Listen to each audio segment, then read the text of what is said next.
We are live now. Hello friends, this is Manshi and welcome to Let's Learn. सभी को good evening, नमस्कार, राम राम, सत श्री अकाल, अस्सलाम वालेकुम, what ever you feel connected with. Start करेंगे आज की क्लास। हम समझेंगे क्या ईवीएस के कुछ क्वेश्चंस। इस बार ईवीएस के क्वेश्चंस कैसे आए और आज तक के सबसे लेंथी क्वेश्चंस मैं इनको कहूंगी, यानी काफ़ी टाइम टेकिंग क्वेश्चंस हैं। एनसीईआरटी से ही हैं ज़्यादातर क्वेश्चंस, कुछ एक दो क्वेश्चंस हैं जो इधर उधर से पूछ लिए गए हैं, अदरवाइज सारे क्वेश्चंस जो हैं आपके वो एनसीईआरटी से ही हैं, जो कि 3rd to 5th की एनसीईआरटी होती है। यहाँ लेट्स लर्न पर यूट्यूब चैनल पर आपको एनसीईआरटी की जो समरी है कंप्लीट चैप्टर वाइज वो भी मिल जाएगी। और मेरी तबीयत जो है ख़राब रही पिछले दिनों, मतलब लास्ट वीक, तो उस चक्कर में मैं और आप नहीं मिल पाए। इवन ऐप में भी 2 ही दिन क्लास हो पाई और यूट्यूब पे तो हम लोग एक बार बस जो एक सेशन था उसी में हम लोग मिले, जो रिकॉर्डेड वीडियो था। तो आज हम 30 क्वेश्चंस करेंगे और कॉन्सेप्ट को भी समझेंगे, साथ साथ एनसीईआरटी को भी रिवाइज करते चलेंगे और पेडागॉजिकल क्वेश्चंस कैसे पूछे जाते हैं उस पर भी चर्चा करेंगे। सभी को गुड इवनिंग, नमस्कार, राम राम, सत श्री अकाल, अस्सलाम वालेकुम, what you feel connected with. Start करें। हाँ, तो एक और चीज़ अगर हम बात करें यहाँ, तो आपको पता है हम थोड़ा सा लेट हैं, लेकिन जो टाइमिंग है, अब रात को 9 बजे का टाइम चेंज कर दिया है, शाम को 7 बजे कर दिया है, वो है ना, बैच में भी टाइमिंग चेंज हुआ है उसी हिसाब से। तो 7 से 8:30 हो, 7 से 8 हो, जो भी है वो अलग अलग टॉपिक्स पे डिपेंड करेगा। आज से एग्जैक्ट 2 महीने हैं आपके पास पेपर में, यानी आज है 7 मई और आपका जो एग्ज़ाम है सीटेट का। हालांकि ये कुछ क्वेश्चंस हैं जो हर जगह ही पूछ लिए जाते हैं, यूटेट वगैरह में भी, जो ईवीएस के भी इवन, तो उसके लिए भी देख सकते हैं आप लोग, लेकिन पर्टिकुलरली ये सीटेट के लिए हैं। 7 जुलाई को आपका एग्ज़ाम है, तो आपके पास मई से जून, जून से जुलाई 2 महीने हैं और 2 महीने सफिशिएंट हैं, बशर्ते आप थोड़े से सीरियस हो जाएं। तो 7 बजे डेली हमको मिलना है, कहाँ, यूट्यूब पे। और अगर मैं बात करूँ करियरविल ऐप की, तो वहाँ जो लोगों ने एनरोल किया हुआ है बैच में वो ठीक है, वो तो ऑफकोर्स जुड़े ही हुए हैं।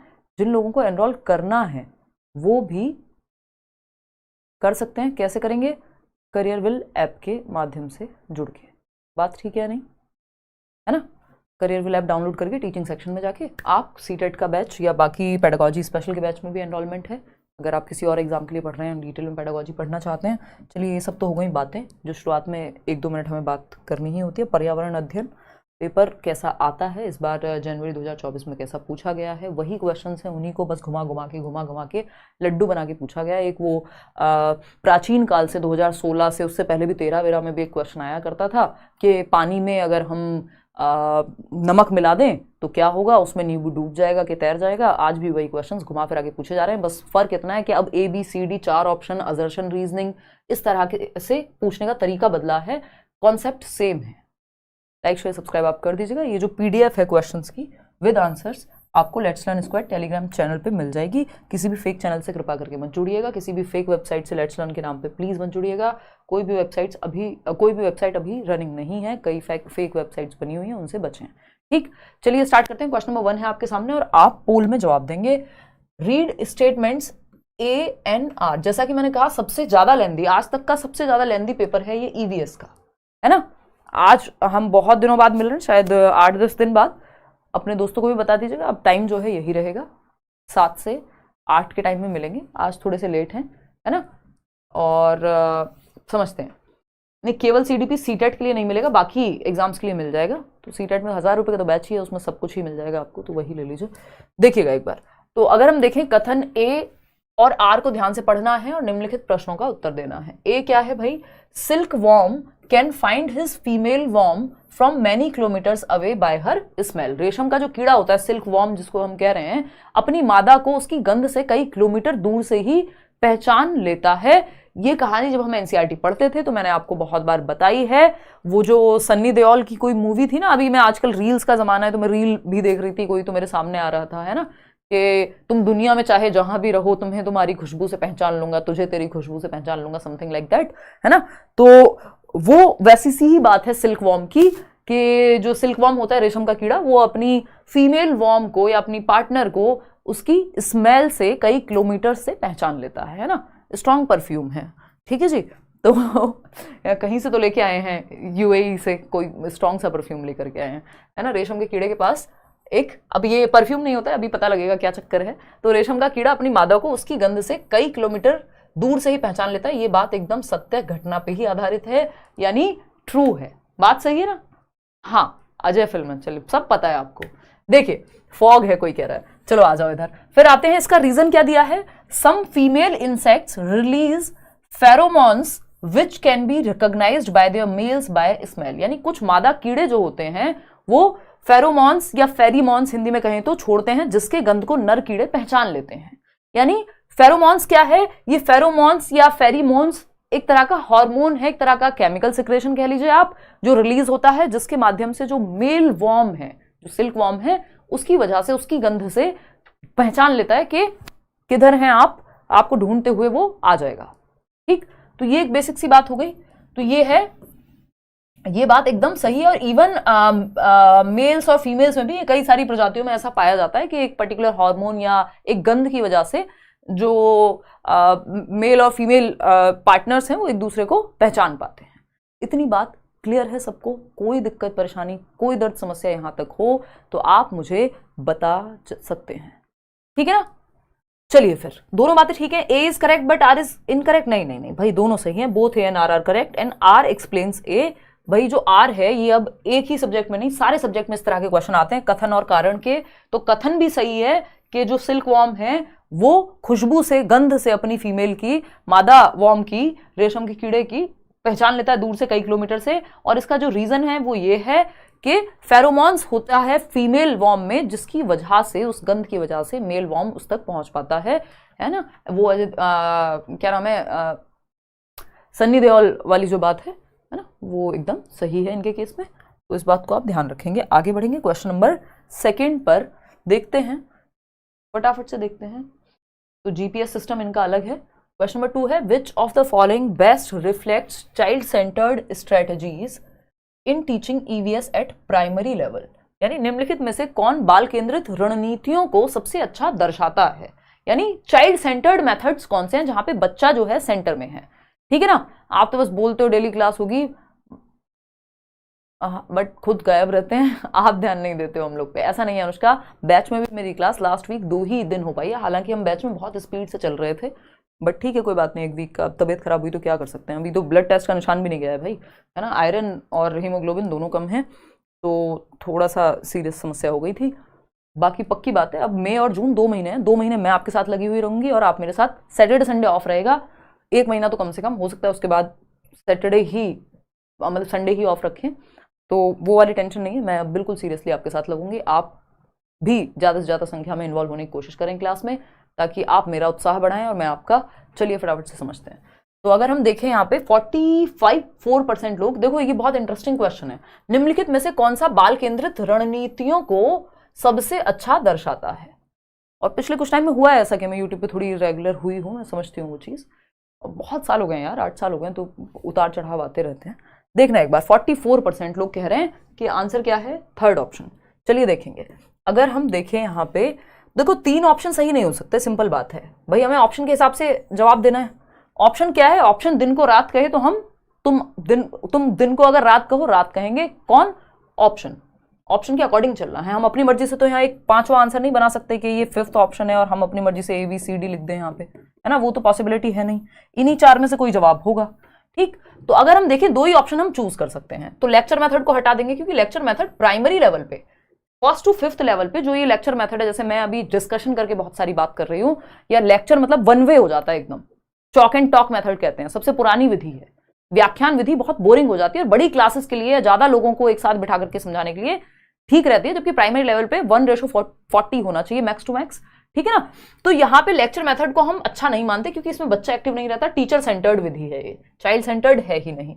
डिमॉन्स्ट्रेशन हुआ, डिस्कशन हुआ, सर्वे हुआ, इन सब में फिर भी बच्चा एक्टिव रहता है, हालांकि डिमॉन्स्ट्रेशन में भी टीचर ज्यादा एक्टिव है, ठीक है ना? और यहाँ पे अगर हम बात करें तो डिमॉन्स्ट्रेशन के, देखो डिस्कशन तो पक्की बात है, बच्चों को चर्चा में तो शामिल करो। इवन आप खाने का टॉपिक पढ़ा रहे हो तो बच्चे से पूछो आपके घर में क्या खाना बना था, अच्छा आज टिफिन में क्या लाए हो, अच्छा छुट्टियों में घूमने कहाँ गए थे, तो चर्चा होगी, ठीक? सर्वे या फिर डिमॉन्स्ट्रेशन। अब ए तो पक्का है कि ए तो होगा ही होगा, तो ए कहाँ है? ए ऑप्शन में है 2nd और 3rd में। तो ये तरीका होता है ऑप्शन को एलिमिनेट करने का, भाई जहां ए है ही नहीं ऑप्शन में उसको हटा लिया, क्योंकि ए तो निश्चित है, बाकी किसी का हमें पता नहीं, बट ए तो 100% आएगा और सी आएगा नहीं, तो जहां जहां सी है उसको हटा दिया। 1st और 4th में सी था। अब बचता क्या है, अब हमें चूज करना पड़ेगा, ए के साथ डी है और ए के साथ बी है। ठीक, तो ए के साथ बी या फिर ए के साथ डी। अगर हम बात करते हैं डिमॉन्स्ट्रेशन या प्रदर्शन विधि की, तो जब हम डिमॉन्स्ट्रेशन या प्रदर्शन विधि की बात करेंगे तो हमें एक चीज यहां पे समझनी पड़ेगी कि एक तो ये साइंस के क्वेश्चंस को या साइंस के टॉपिक्स को समझाने में ज्यादा इस्तेमाल किया जाता है डिमॉन्स्ट्रेशन विधि, और इसमें बच्चा कंपैरेटिवली कम एक्टिव है जितना कि वो सर्वे में या डिस्कशन में एक्टिव है। ये टीचर सेंटर्ड मेथड की तरफ चला जाता है, पूरी तरह से चाइल्ड सेंटर्ड नहीं कहते इसको। और दूसरा, साइंस जैसे सब्जेक्ट्स जो प्राइमरी में उतने प्रिवेलेंट नहीं होते उनके लिए ज्यादा प्रयोग में लाया जाता है। तो सर्वे में यह है कि बच्चा 4 लोगों से सवाल पूछेगा, घर पे जाके पूछेगा, अच्छा दादी आपके समय पे क्या चलता था, कौन से सिक्के चलते थे। तो ए और डी जो है वो यहाँ पे ज्यादा बेहतर ऑप्शन हमें नजर आ रहे हैं। हालांकि आप में से 44% लोग जो हैं वो ये कह रहे हैं कि जो है आंसर आपका थर्ड होना चाहिए, बट ऐसा नहीं है क्योंकि ए और बी नहीं हो सकते सही। तो यहाँ पे हम डिस्कशन और सर्वे के साथ जा रहे हैं कि आप बच्चे को 4 सवाल पूछ रहे हैं, वो भी तो सर्वे ही है ना, ठीक है ना, ये ऑफिशियल आंसर भी यही है आपका। तो second option is the right answer over here. आगे बढ़ेंगे क्वेश्चन नंबर 3 पर। क्वेश्चन नंबर 3 क्या कहता है, फटाक से देखिएगा और फिर समझिएगा। देखिएगा एक बार, हम माए आ रहे हैं फोन, फटाफट से।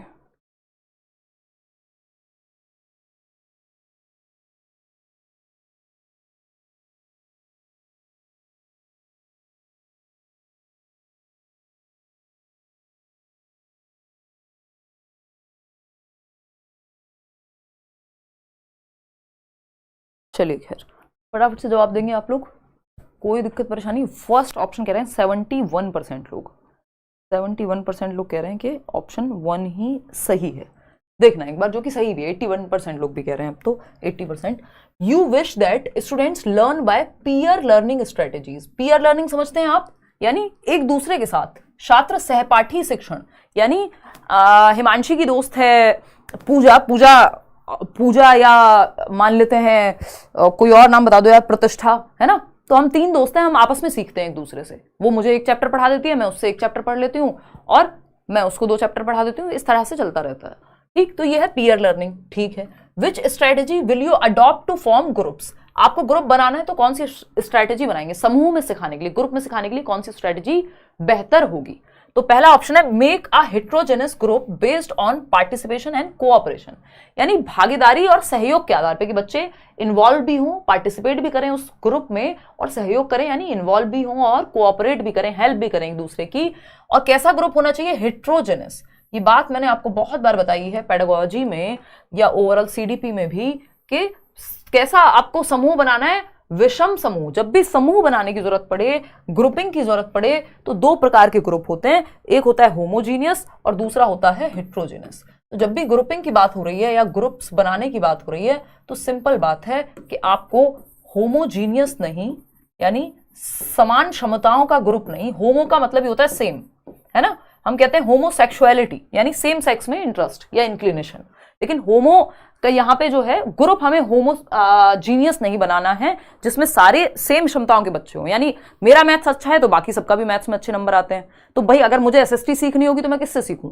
होमोजीनियस मतलब सब एक ही क्षमता के बच्चे हैं, जबकि हमको अलग अलग क्षमता के बच्चे चाहिए कि अगर मेरा मैथ्स खराब है तो वो मुझे मैथ्स सिखा दे मेरा दोस्त या मेरी फ्रेंड जो है, और मैं उसको विषम समूह में क्या होगा, अलग अलग क्षमता के बच्चे होंगे, कोई स्पोर्ट्स में भी अच्छा हो सकता है, कोई मैथ्स में अच्छा होगा, कोई साइंस में अच्छा होगा, तो सब एक दूसरे से सीख पाएंगे।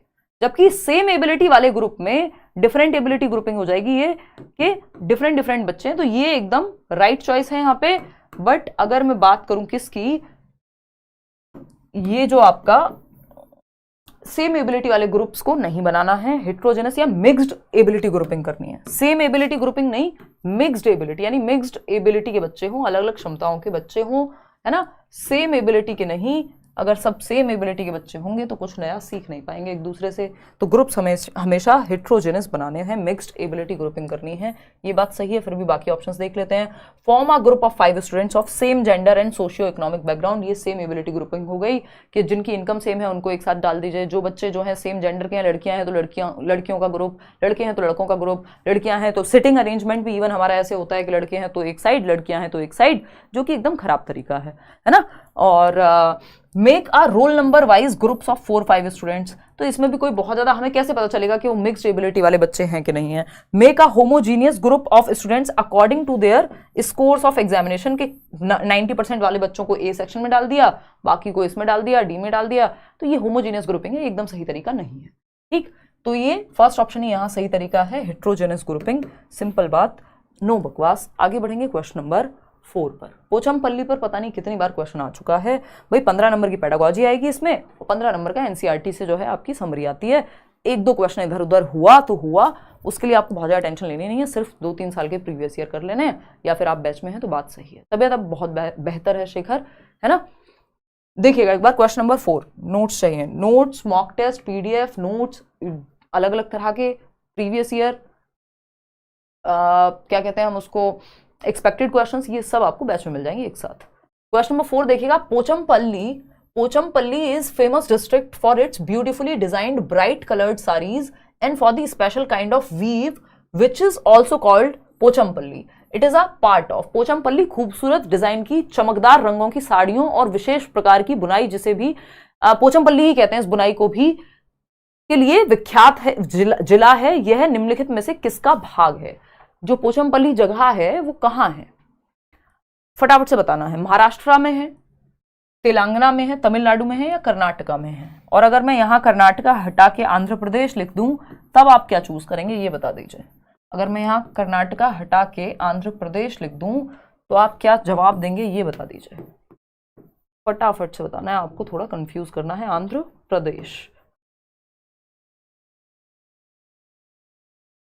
अब क्या जवाब रहेगा आपका, फटाफट से आंसर कीजिए, क्या आंसर आप देना चाहेंगे। यहाँ पे 59% लोग कह रहे हैं सेकंड ऑप्शन, 59%। अगर आप अब से 2 महीने हैं, आज से एग्जैक्ट 2 महीने आप टिक के सिर्फ यूट्यूब की क्लासेस भी देख लेते हैं तो आपको बेहद बेनिफिट हो जाएगा, इतनी बात पक्की है ना। और इस बात का मैं भी बिल्कुल आपसे एकदम खुला प्रॉमिस कर दे रही हूँ आज कि सैटरडे संडे छोड़ के मैं पूरी कोशिश करूंगी, कोशिश क्या करूंगी मतलब मैं रेगुलर आऊंगी, बात खत्म, है ना।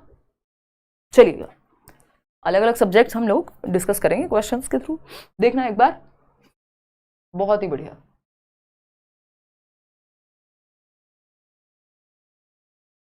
जूही जो पेंडिंग है वो मिल जाएंगे जूही, अगर आप यही पूछ रहे हो तो। कोई और सवाल है तो बात अलग है। 59% लोग अभी भी सेकंड ऑप्शन कह रहे हैं, वेरी गुड।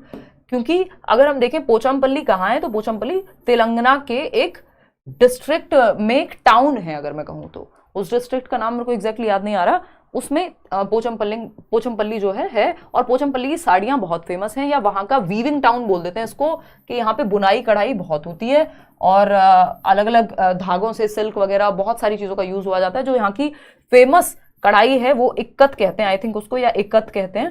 तो ये भी एक एक्स्ट्रा बात हो गई। पहले आंध्र प्रदेश में आता था, लेकिन जो अपडेटेड एनसीईआरटीज़ हैं उनमें शायद आज से अगर आप चले जाएंगे 5-6 साल पहले जो मेरे सेशंस होंगे तो उस टाइम पे आपको ये एनसीईआरटी में भी आंध्र ही लिखा हुआ मिलेगा। बट आज के समय अगर आप देखेंगे, या आज से जो ज़्यादा पुरानी वीडियोज़ नहीं है लेट्स लर्न पे ही वो देखेंगे, तो उसमें आपको तेलंगाना मिल जाएगा। तो ये तेलंगाना में है, ठीक है ना। फिर अलग हो गया था ना ये, तो तेलंगाना के अंदर आएगा पोचमपल्ली, जहाँ ये साड़ियाँ बनाई जाती हैं। एक आपका चैप्टर है प्रॉपर एनसीईआरटी में कि ये मुक्तापुर गांव में रहने वाली एक बच्ची है वाणी, और प्रसाद के घर में रंग बिरंगे धागों का ढेर लगा रहता है। यानी बहुत ही, जो अभी बात हुई कि ब्राइट जो थ्रेड हैं ब्राइट कलर के, वो इसमें पाए जाते हैं। और अम्मा अप्पा और परिवार के साथ लोग बुनाई का काम करते हैं, ठीक है ना। तो एक तो रंग बिरंगे धागे यानी कलर्ड जो आपके ब्राइट क्या कहेंगे थ्रेड्स हैं, लोग क्या करते हैं वीविंग का काम यानी बुनाई का काम करते हैं। बुनाई सुंदर होती है, अपने आप में यूनिक होती है। और ये जो गांव है वो तेलंगाना राज्य के पोचमपल्ली कस्बे में आता है, कस्बे के पास है, जो ये मुक्तापुर विलेज की यहाँ बात हुई है।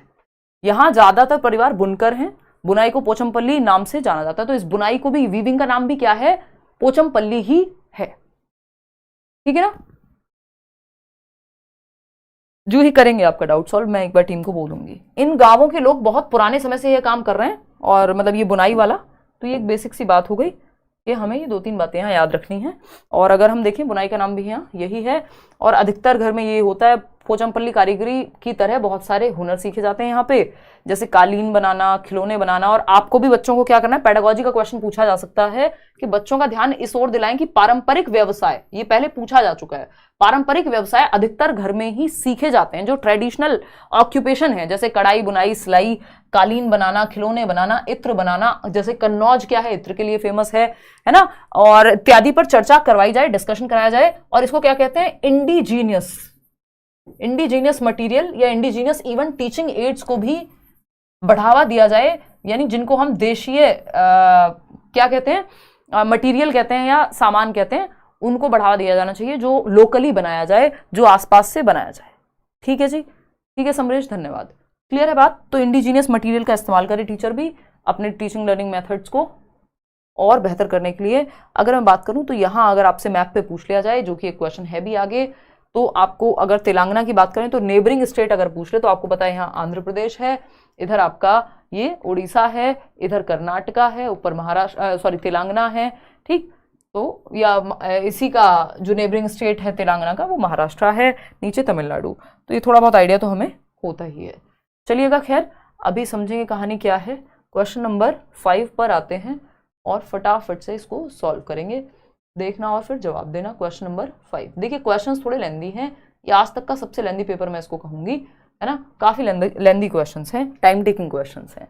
इसमें क्या है, आपको दो स्टेटमेंट्स को ठीक से पढ़ना है, एक है स्टेटमेंट 1 और एक है स्टेटमेंट 2। तो अगर आपने इनफ प्रैक्टिस नहीं की होगी, पेपर में समय नष्ट होगा पेपर को पढ़ने में, क्योंकि लंबा पेपर बना रहे हैं, यानी लेंदी पेपर बना रहे हैं, टाइम टेकिंग है, टाइम कंज्यूमिंग है। कथन 1 और कथन 2। कथन 1 कहता है EVS syllabus is divided into 6 themes, यानी 6 थीम में बांटा हुआ है, बात तो सही है। वाटर है, relationships, food, transport, shelter and how things work. Transport नाम का कोई भी टॉपिक नहीं है, रिलेशनशिप भी अपने आप में अलग नहीं है, ये सब टॉपिक कह लीजिए आप एक तरह से, फैमिली एंड फ्रेंड्स है, ठीक है ना, तो ये भी नहीं होगा। तो 6 थीम्स में बांटा हुआ है, बात ठीक है, लेकिन ये 6 थीम्स के नाम सही नहीं है ना, तो ये फॉल्स हो गया, क्योंकि ट्रांसपोर्ट अलग से नहीं है, ये मैंने आपको अच्छे से याद कराया हुआ है। फैमिली एंड फ्रेंड्स, फूड, सबसे पहले हम फूड से शुरू करते हैं, फूड, फैमिली या family and friends, water, shelter, travel, things we make and do. ठीक, the themes of EVS are close to children's life, बच्चों के जीवन से जुड़ी हुई है, ये बात एकदम सत्य है, सत्य घटना पर आधारित है, लेकिन ये कहना गलत होगा कि ये 6 थीम्स हैं, इनमें से 2 थीम तो बिल्कुल ही गलत हैं। तो स्टेटमेंट 1 जो है वो फॉल्स है और सेकंड जो है वो ट्रू है, तो second option is the right. And third क्यों कह रहे हो भाई, बोथ स्टेटमेंट 1 एंड 2 आर, दोनों कथन कैसे सही है? ईवीएस के जो 6 थीम हैं उसमें वाटर है, आपसी संबंध नहीं है, फैमिली है, परिवार है, आपसी संबंध उसके अंदर सब थीम में आता है। भोजन है, हाँ भोजन है, यातायात, ट्रांसपोर्ट, चलो ट्रैवल को हम फिर भी मान लेंगे, लेकिन वो ट्रांसपोर्ट नहीं है, ठीक है, फिर भी हमने मान लिया। आवास एवं वस्तुएं कैसे कार्य करती हैं, यानी शेल्टर भी है, चलो। And how things work, how things work नहीं है, things we make and do है, तो इसमें 2 तो गलत ही दी हुई है बिल्कुल। अगर हम ट्रांसपोर्ट को मान भी लें, जो कि ट्रैवल के नाम से है, ठीक है ना, ट्रांसपोर्ट के नाम से नहीं है, ठीक, ट्रैवल अलग चीज हो गई यहाँ पे, तो ये गड़बड़ हो जाएगा, फर्स्ट स्टेटमेंट सही नहीं है, इसलिए statement 1 is right but 2 is not right at all. अब आपको पता है 6 थीम्स हैं, थीम्स के बेसिस पे चैप्टर को डिवाइड मतलब सिलेबस को डिवाइड किया गया है, ना कि सिलेबस वाइज रट्टे लगवाए गए हैं, क्योंकि ये थीम्स क्या है, इंटीग्रेटेड मैनर में बच्चे को सिखाती हैं, उसकी सराउंडिंग एक साथ जुड़ी हुई है। जब वो पेड़ देखता है तो वो ये नहीं कहता ये ज्योग्राफी का पार्ट है, उसके लिए वो उसके एनवायरमेंट का पार्ट है। तो एक साथ जोड़ करके बच्चे के जीवन से सिखाने के लिए 6 थीम्स बनाई गई हैं, आप साथ में बोल सकते हैं, है ना। Family and friends, family and friends, इसके अंदर कुछ सब थीम्स आती हैं, यानी इसके अंडर भी कुछ थीम्स आती हैं, ये मेजर थीम है जो 6 थीम्स है। अगर इन 6 के अलावा कुछ दिख रहा है तो समझ जाइए वो मेजर थीम में नहीं आएगा, मेन थीम में नहीं आएगा। फूड है ना भाई, फैमिली में रह के काम थोड़ी चलेगा, खाना भी चाहिए, अब फूड चाहिए तो फूड के बाद पानी भी पीना पड़ेगा, हालांकि पीना नहीं चाहिए ऐसा कहते हैं लोग, बट हम तो मान लेते हैं भाई पानी भी तो चाहिए होगा। फूड, वाटर, शेल्टर, रहने को एक घर भी चाहिए, ठीक है ना। फिर क्या होगा, ट्रैवल, घूमने का भी मन करेगा, पेड़ थोड़ी है हम एक ही जगह पे टिके रहेंगे, कौन सी मूवी का डायलॉग है बता दीजिएगा। Things we make and do, के कुछ काम हिल्ला भी देखेंगे भाई, है ना। Things we make and do, make and do यानी काम जो हम करते हैं, ये है मेजर 6 थीम्स, ये आपके टिप्स पे होनी चाहिए। Family and friends, food, water, shelter, travel, things we make and do, simple 6 themes हैं। इनके अलावा जो भी हैं वो सब थीम हैं, या कई बार ऐसे ही फालतू में दे देता है थीम। तो थिंग्स भी मेक एंड डू है, ये नहीं है कि थिंग्स जो भी इन्होंने दिया हुआ था यहाँ पे कि हाउ थिंग्स वर्क, ये थोड़ी है कैसे काम करती हैं, जो हम चीजें बनाते हैं और करते हैं, यानी हमारा ऑक्यूपेशन। क्वेश्चन नंबर 6 देखिएगा, क्वेश्चन नंबर 6 का जवाब फटाफट से दीजिएगा। क्या कहता है क्वेश्चन नंबर 6? कॉम्प्रिहेंसिव इवेल्युएशन यानी व्यापक मूल्यांकन means holistic way of evaluating a student, यानी सर्वांगीण रूप से, समग्र रूप से बच्चे को जांचना। आज ही कराया है ये CCE, हम डिस्कस कर रहे थे बैच में, अगर याद हो आपको तो। अभी कंप्लीट हुआ भी नहीं है, आपको पूरी कहानी हमने बताई थी, क्या कैसे चीजें रहती हैं इसमें, है ना। और हमें ये चीज पता होनी चाहिए कि कैसे होलिस्टिकली हमें बच्चे का आकलन, 360 डिग्री असेसमेंट की बात आपकी NEP भी कह रही है। ठीक, तो ये CCE हर जगह पे मैं जब बताती हूँ आपको कि अगर 10 टॉपिक पढ़ने हो तो उसमें CCE बहुत जरूरी है, हर सब्जेक्ट में पूछा जाता है। ठीक है ना। तो कॉम्प्रिहेंसिव, और 2 महीने में आप कैसे तैयारी कर सकते हैं, इस पर भी मुझे जैसे ही समय मिलेगा मैं एक वीडियो बना दूंगी कि 2 महीने में एक अच्छा सा प्लान तैयार करके और अपनी तैयारी कर लीजिए, अगर अभी तक शुरू नहीं किया ठीक से तो, है ना। कॉम्प्रिहेंसिव 2 महीने बहुत होते हैं CTET के लिए। Comprehensive evaluation means holistic way of evaluating a student, हर एक पक्ष में बच्चे को जांचना 360 degree. The ways in which an EVS teacher can assess her students for comprehensive evaluation in EVS are, कैसे जांचे बच्चे को। Rating scale during assessment of activities, rating scale से कि बच्चे का डिसिप्लिन कितना है, वो एक्टिविटी कितने अच्छे से परफॉर्म करता है, आउट ऑफ 10 रेट कर दो। हाँ, ये भी सही तरीका है। पोर्टफोलियो कह रहे हैं आप लोग, हाँ पोर्टफोलियो भी परफेक्ट तरीका है। बच्चे की अचीवमेंट, बच्चे की सारी एक्टिविटीज के लिए एक फाइल होगी जिसमें डेटा होगा। टीचर्स ऑब्जर्वेशन, टीचर ऑब्जर्व कर सकते हैं, देख सकते हैं डेली बेसिस पे कि बच्चा कोई एक्टिविटी करते हुए या दोस्तों के साथ कोई काम करते हुए कैसे बिहेव करता है, कैसे रहता है। Half yearly and annual exams, ये भी क्या है, असेस करने के एक तरीके में आ जाएंगे कि नहीं आएंगे। बहुत अच्छा नहीं माना जाता इसको, लेकिन हाँ हम कहेंगे कि ठीक है इसको भी हम इंक्लूड कर लेंगे। ना भी करें तो, क्योंकि हमें एक ही तरीका चूज करना था और इस 4th को अगर हटा भी दे तो ऊपर के तीनों तरीके सही हैं। तो ये इसमें बोर्ड ने क्या किया है, क्योंकि ये पेपर में आया हुआ है, Z दे दिया, यानी जो भी ऑप्शन आप चूज करेंगे सब सही है ना। तो जो भी आपने चूज किए वो सब सही है। ठीक, सबसे बेस्ट हालांकि इसमें पोर्टफोलियो ही माना जाता है अगर कोई और ऑप्शन नहीं होता तो। ठीक है ना, कहना गलत होगा लेकिन क्योंकि अब कुछ चूज करना ही है तो उस केस में फिर पोर्टफोलियो के साथ चले जाएंगे। अदरवाइज यहाँ पे सभी सही है, क्योंकि पता तो हमें लगेगा, हालांकि हाफ ईयरली और एनुअल एग्जाम से 360 डिग्री आकलन कर पाना बहुत मुश्किल है। तो अगर वो गलत भी है तब भी वो उससे कोई फर्क तो पड़ेगा नहीं, क्योंकि इन्होंने कहा भाई हमने 3 ऑप्शन दे दिया आपको और ये तीनों ही ठीक थे लगभग। या पोर्टफोलियो और ऑब्जर्वेशन से तो काफी पता लग ही जाता है होलिस्टिक एस्पेक्ट का, तो इसलिए इसमें सभी सही थे। A और B बेस्ट है। A और B मतलब रेटिंग स्केल से भी ज्यादा बेस्ट है टीचर की ऑब्जर्वेशन और पोर्टफोलियो। B और C एक तरह से।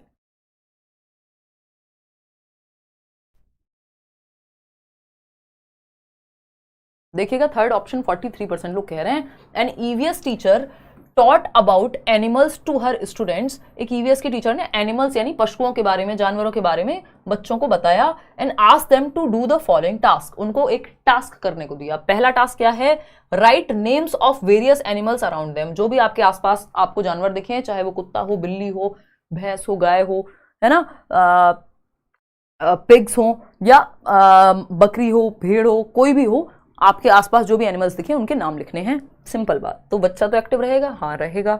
Observe activities of different animals, अलग अलग एनिमल्स की एक्टिविटी, चाहे वो बिल्ली है, कुत्ता है, कोई और कछुआ पाल लिया है आपने या आसपास दिखता है, तो आप उनके एक्टिविटीज को ऑब्जर्व कीजिए। ये भी हमें सही लग रहा है, ये भी हमें सही लग रहा है, देखेंगे अभी। Classify animals into categories based on observations. अब जो आपने ऑब्जर्व किया है उसके बेसिस पे अलग अलग कैटेगरी में बांट दो कि ये पालतू हैं, ये जंगली हैं, ये ऐसे हैं।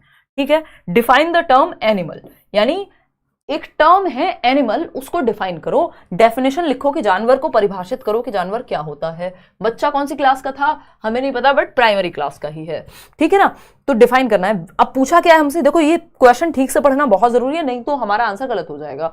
विच of the above is not, जहां नॉट लिखा हो, लीस्ट लिखा हो, एक्सेप्ट लिखा हो, यानी सिवाय लिखा हो, नहीं लिखा हो, तो 3 इडियट्स में जैसे आमिर खान के कान जो है ऐसे थे, तो ऐसे कान खड़े कर लेने, आई मीन सतर्क हो जाना है और ध्यान से जवाब देना है। ठीक, तो which of the above is not appropriate for students of primary level as per the nature of EVS at primary level. जो नेचर है प्राथमिक स्तर पे EVS का जो प्रकृति है ईवीएस की उसके अनुसार कौन सा गलत है। तो ये हम बहुत बार डिस्कस करते हैं कि डेफिनेशंस पे फोकस करना, परिभाषाओं पे फोकस करना प्राइमरी लेवल पे एकदम गलत है। तो बाकी के तीनों ऑप्शन हमारे लिए सही हो जाते हैं, लेकिन ये डिफाइन करना, एनिमल की परिभाषा के रट्टे लगा के बताना, वो गलत हो जाएगा, है ना। तो गलत क्या है, वही सही है क्योंकि पूछा ही गलत है। सिर्फ नॉट पूछा था कि क्या सही नहीं है, तो जो सही नहीं है वही सही है क्योंकि पूछा ही सही नहीं था। सिंपल बात, D option is the right answer, बाकी सब तो सही ही थे। क्वेश्चन नंबर 8 देखिएगा, ये क्या कहता है भाई। क्वेश्चन नंबर 8 कहता है read the following statements carefully. Statement A है और स्टेटमेंट बी है। स्टेटमेंट ए पढ़ते हैं, xylem transports water and minerals from roots to rest of the plant. जो जाइलम है वो जल और खनिजों को जड़ों से पौधे के बाकी हिस्सों तक पहुंचाता है।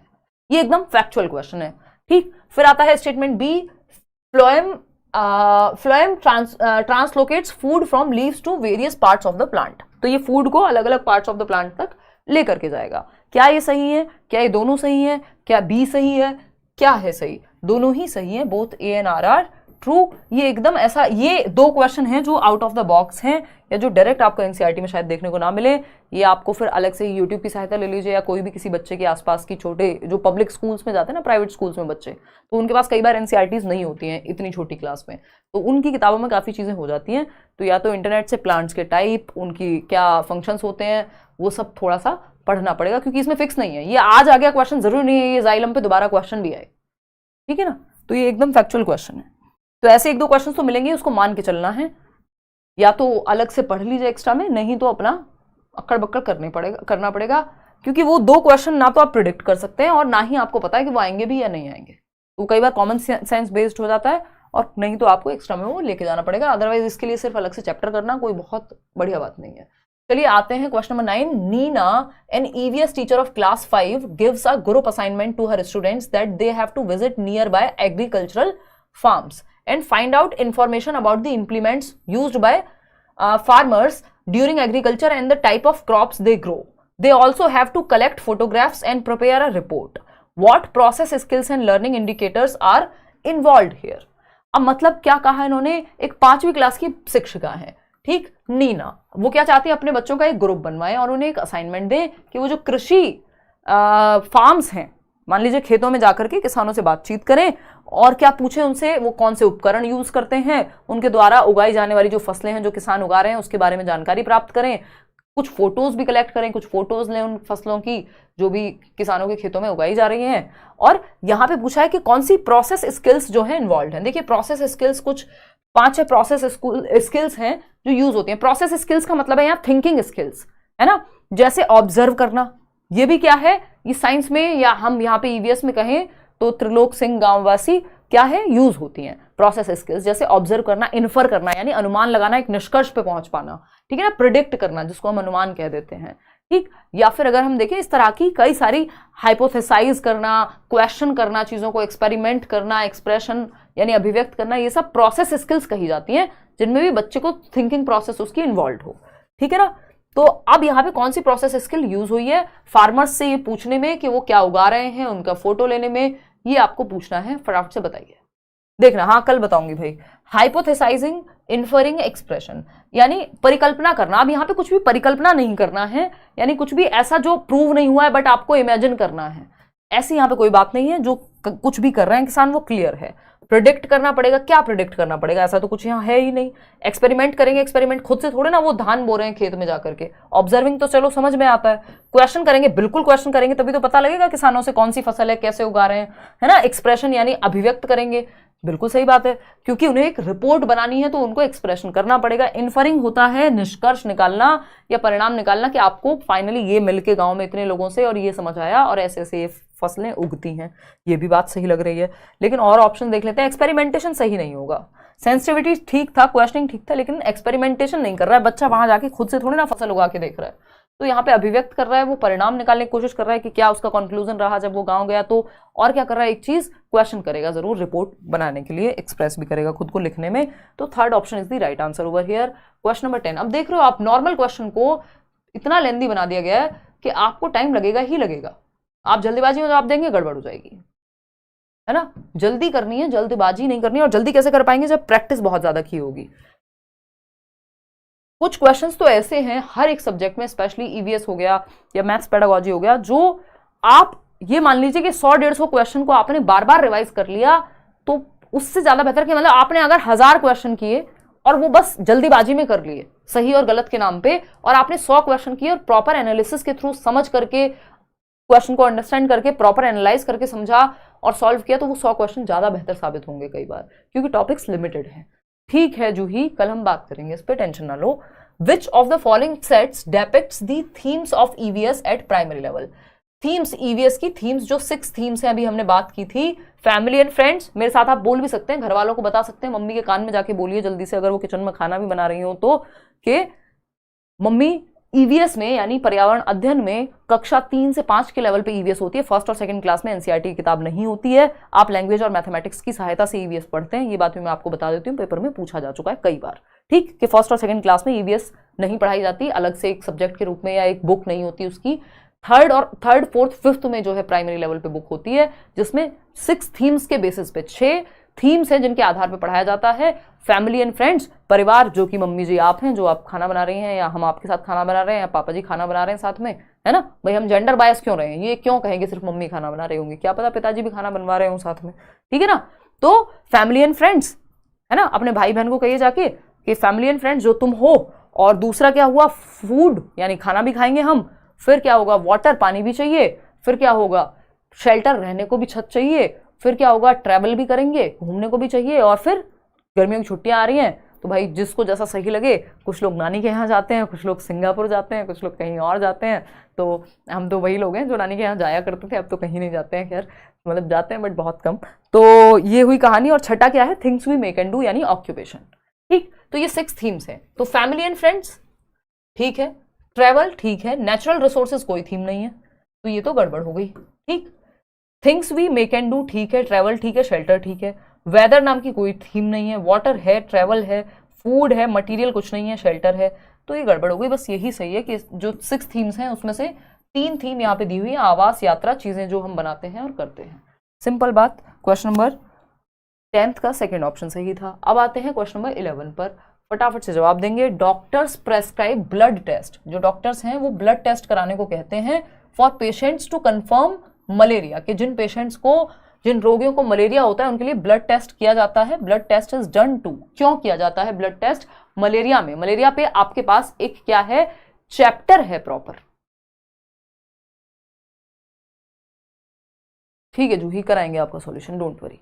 अब पढ़ ले थोड़ा सा, है ना, मेरी ऑलरेडी बहुत एनर्जी लग रही है, आपको पता है, बैच में भी आज मैं सेम बात कह रही थी, है ना, कि एनर्जी सही जगह लग जाए, मुझे थोड़ी एक्स्ट्रा मेहनत करनी पड़ेगी नॉर्मल से, जब तक तबीयत ठीक नहीं होगी एक्स्ट्रा एफर्ट लगेगा, तो प्लीज़ आप थोड़ा सा आप भी एफर्ट करके पढ़ लीजिए, डिस्ट्रैक्शन मत क्रिएट कीजिए, ठीक है ना। डॉक्टर मरीजों में मलेरिया की पहचान के लिए खून की जांच कराने को कहते हैं। खून की जांच से होगा क्या, क्या पता लगेगा? Check for eggs of female anopheles mosquitoes in blood, यानी फीमेल एनोफिलस से मलेरिया होता है तो वो फीमेल एनोफिलस के एग्स मिलेंगे ब्लड के अंदर, एग्स सीधा, मतलब डंक मार के जो मच्छर है सीधा एग्स आपके अंदर डाल देगा, ये थोड़ा खतरनाक नहीं हो गया, है ना। Check for microbes in blood, check for haemoglobin in blood, check iron in blood. Iron check करते हैं आप एनीमिया के लिए, या हीमोग्लोबिन जो है, ये दोनों ही, एनीमिया पे भी बात हुई है कि खून की कमी हो जाती है, आयरन की कमी एंड ऑल, तो ये तो एनीमिया से रिलेटेड है लास्ट के दोनों, ये तो मलेरिया से रिलेटेड नहीं है, ठीक है ना बात। तो अगर हम देखें यहाँ पे तो ये तो दोनों हट ही जाते हैं ऑप्शन से। अब या तो मादा मच्छर के अंडों की उपस्थिति का पता लगेगा या फिर उपस्थित जीवाणुओं का। तो अंडों का पता लगना थोड़ा सा खतरनाक हो रहा है, अच्छा नहीं लग रहा है ये सुनने में भी, कि डायरेक्ट जो है एग्स ट्रांसफर हो गए, एक फीमेल एनोफिलस नहीं, यानी मच्छर ने काटा, मच्छर के अंडे चले गए आपके हाथ के अंदर या बॉडी के अंदर, थोड़ा सा अनरियलिस्टिक लग रहा है, वास्तविक नहीं लग रहा है। पोल गलत दे रहे हैं भैया, नींद में होंगे शायद, या हो सकता है आपके इंटरनेट में दिक्कत हो, आगे पीछे जा रहा हो। Check for microbes in blood, ये बात एकदम सही है कि ब्लड में जो जीवाणु हैं उनका पता लगेगा कि वो कौन से जीवाणु हैं, वो मच्छर के लार्वे से बने हैं, है ना, जो फीमेल एनोफिलस है, या फिर कुछ और है। तो अगर वो जीवाणु या माइक्रोब्स पाए जाएंगे जो कि मलेरिया को दर्शाते हैं या फीमेल एनोफिलस से आए हैं, तो हम मान लेंगे कि भैया आपको मलेरिया है, और ऐसा नहीं है कि आप एग्स चेक कर लेंगे, वो गलत हो जाएगा। तो second option is the right answer. और मलेरिया जो है मच्छर से होता है, पहले लोगों को लगता था खराब पानी से होता है शायद, बट एक डॉक्टर थे उनका नाम रोनाल्ड रॉस था, if I am not wrong, तो एनसीईआरटी में दिया हुआ है, एक बार चेक कर लेना भाई, है ना, या फिर रोनाल्ड रॉस ही था आई थिंक, और मार्टिन एक पेशेंट था और समथिंग, एक बार आप चेक करना, है ना, नहीं तो हम किसी और क्लास में भी डिस्कस करेंगे। याद आ रहा है किसी को? अगर हम बात करें यहाँ पे हैप्पी बर्थडे शौर्य को, धन्यवाद शशांक, इधर आ जाओ, मेडिसिन फॉर मलेरिया, इसके बाद हम केक कट करेंगे, इधर आ जाओ। मलेरिया की अगर हम बात करें तो इसके लिए सिनकोना बार्क, सिनकोना ट्री का जो है, या तो हम इसकी टैबलेट्स दे सकते हैं व्यक्ति को, या फिर हम क्या दे सकते हैं, मेडिसिन बनती है सिनकोना बार्क से। पेपर में पूछ सकता है सिनकोना ट्री के बार्क से, यानी जो उसका बार्क को क्या कहते हैं, छाल कह लीजिए, तो सिनकोना ट्री के छाल से या जो भी बार्क है उसकी, उससे पीस करके या तो मेडिसिन बनाई जाएगी या उससे टैबलेट्स बनाई जाएंगी, जिससे ट्रीट किया जाएगा मलेरिया के पेशेंट को, ठीक है ना। और बार्क लिखा भी हुआ है, बार्क पाउडर, या फिर strain the water which was given to patient, okay, छान लो इसको, और आजकल टैबलेट्स भी आती हैं, सिंपल बात है, ठीक है जी, कोई दिक्कत परेशानी, छाल, एग्जैक्टली, बहुत बढ़िया भाई। रोनाल्ड रॉस नहीं किया था ना, ये रोनाल्ड रॉस थे, मार्टिन पे किया था, किसी और पे किया था, वो मार्टिन वाली कहानी आई थिंक अलग है, बट रोनाल्ड रॉस ने ये पाया कि मलेरिया जो है अभिगुण मच्छर से होता है, ना कि गंदे पानी से, ठीक है जी। और मच्छर जमा हो जाते हैं जब ऐसी शांत जगह, मलेरिया, डेंगू, चिकनगुनिया, तो इस तरह के ऑप्शंस आते हैं पेपर में कि कौन सी चीज बीमारियां हैं जो बुखार से, सॉरी कौन सा बुखार है या बीमारी है जो मच्छर के काटने से हो रही है। क्वेश्चन नंबर 12 देखिएगा, text book of EVS should reflect the recommendation of NCF 2005 of linking students life at school to their life outside, यानी बच्चों के स्कूल के जीवन को बाहर के जीवन से जोड़ दीजिए, ऐसी सिफारिश जो है कौन करता है, एनसीएफ 2005 करता है, जो कि एक डॉक्यूमेंट है जो गाइडलाइंस देता है टीचर्स को भी, और जो स्टेट गवर्नमेंट्स भी हैं या जो भी करिकुलम डिजाइन करने वाले लोग हैं, चाहे वो एनसीईआरटी है, सीआरटीज हैं, कि बच्चों के हित में ये चीजें होनी चाहिए। तो वो कहते हैं कि जीवन जो है क्लासरूम में जो बच्चा सीखता है वो बाहर की दुनिया से जुड़ा होना चाहिए, उसकी रियल लाइफ से, उसके वास्तविक जीवन से कनेक्ट कर दीजिए। इसका उदाहरण कौन सा है? Text books support students to construct knowledge through all the given activities, यानी पाठ्य पुस्तकें विद्यार्थी को उनके आसपास के सभी स्रोतों के माध्यम से ज्ञान का निर्माण करने में सहायता करेंगी, यदि तो वो पाठ्य पुस्तकें एनसीएफ के आधार पर बनी हुई हैं, क्योंकि वो जीवन से कनेक्ट कर रही हैं। सुनने में अच्छा लग रहा है, फिर भी बाकी ऑप्शन तो चेक करने पड़ेंगे, हमें चाहिए बेस्ट ऑप्शन, ठीक है। Teachers need to use text books as one of the teaching learning resource, teachers को आवश्यकता है कि वो टेक्स्ट बुक को एक कई सारे रिसोर्सेज में से एक रिसोर्स की तरह माने, जो हम हमेशा डिस्कस भी करते हैं। हाँ, बात तो सही है, ये भी पॉजिटिव ही है जवाब, लेकिन हमें बेस्ट ऑप्शन चाहिए। थर्ड ऑप्शन पढ़ेंगे, students are compelled to memorise few important concepts. अब ये मेमोराइज अपने आप में ही नेगेटिव हो जाता है कि स्टूडेंट्स को महत्वपूर्ण कॉन्सेप्ट्स को याद कर लेना चाहिए। याद करना पड़ रहा है, यानी आप बच्चे को एक्टिव नहीं रख रहे हैं, उसको रट्टाफिकेशन, रोट लर्निंग की तरफ ले जा रहे हैं, ना कि मीनिंगफुल लर्निंग की तरफ। Text book is the only source of knowledge, ये मानना एकदम गलत है कि पाठ्य पुस्तक ज्ञान का एकमात्र स्रोत है और सर्वोसर्वा है, ऑलमाइटी है, ठीक है ना, ये कहना गलत है। अब हमारे पास दो ऑप्शन बचते हैं, फर्स्ट और सेकंड, जो कि हमें दोनों सही लग रहे हैं। देखते हैं, teachers need to use text books as one of the teaching learning resource, शिक्षकों को पाठ्य पुस्तकों को शिक्षण अधिगम संसाधनों में एक संसाधन के रूप में उपयोग करने की आवश्यकता है। पूछा क्या था कि कैसे हम स्कूल के जीवन को, क्लासरूम के जीवन को बाहर से जोड़ें, उसके रियल जीवन से जोड़ें। तो बेटर है कि टेक्स्ट बुक सपोर्ट करें स्टूडेंट्स को to construct knowledge through all the given activities. जितनी भी एक्टिविटीज बुक्स में भी गिवन है, जो हमने अभी सिंकोना बार की, इतने सारे एक्सपेरिमेंट्स आपके ईवीएस की किताब में गिवन है, वो सब रियल लाइफ से जोड़ते हैं, क्योंकि वो रियल लाइफ पे आधारित हैं। तो टेक्स्ट बुक एक वन ऑफ द रिसोर्स है, इस बात में कोई गुनाह नहीं है, ये बात एकदम सही है। लेकिन बेहतर ये होगा कि ये जो टेक्स्ट बुक्स हैं वो क्या करें, उसको बच्चे को कंस्ट्रक्ट करने का मौका दें, बाहर की दुनिया से जोड़ें, ऐसी कहानियां अलग अलग लोगों की लाएं जो बच्चे के जीवन से जुड़ सके। तो फर्स्ट ऑप्शन ज्यादा बेटर है सेकंड के मुकाबले, ऐसा नहीं है कि सेकंड गलत था। क्वेश्चन नंबर 13 देखिएगा, which one of the following statements regarding Gadisar lake is not true. ध्यान से पढ़िएगा, नॉट ट्रू। घाडीसर लेक के बारे में कौन सी एक बात सही नहीं है। ये भी एनसीईआरटी में गिवन है, ये मत सोचिएगा ये कहां से आ रहे हैं क्वेश्चन, सब एनसीईआरटी से आ रहे हैं।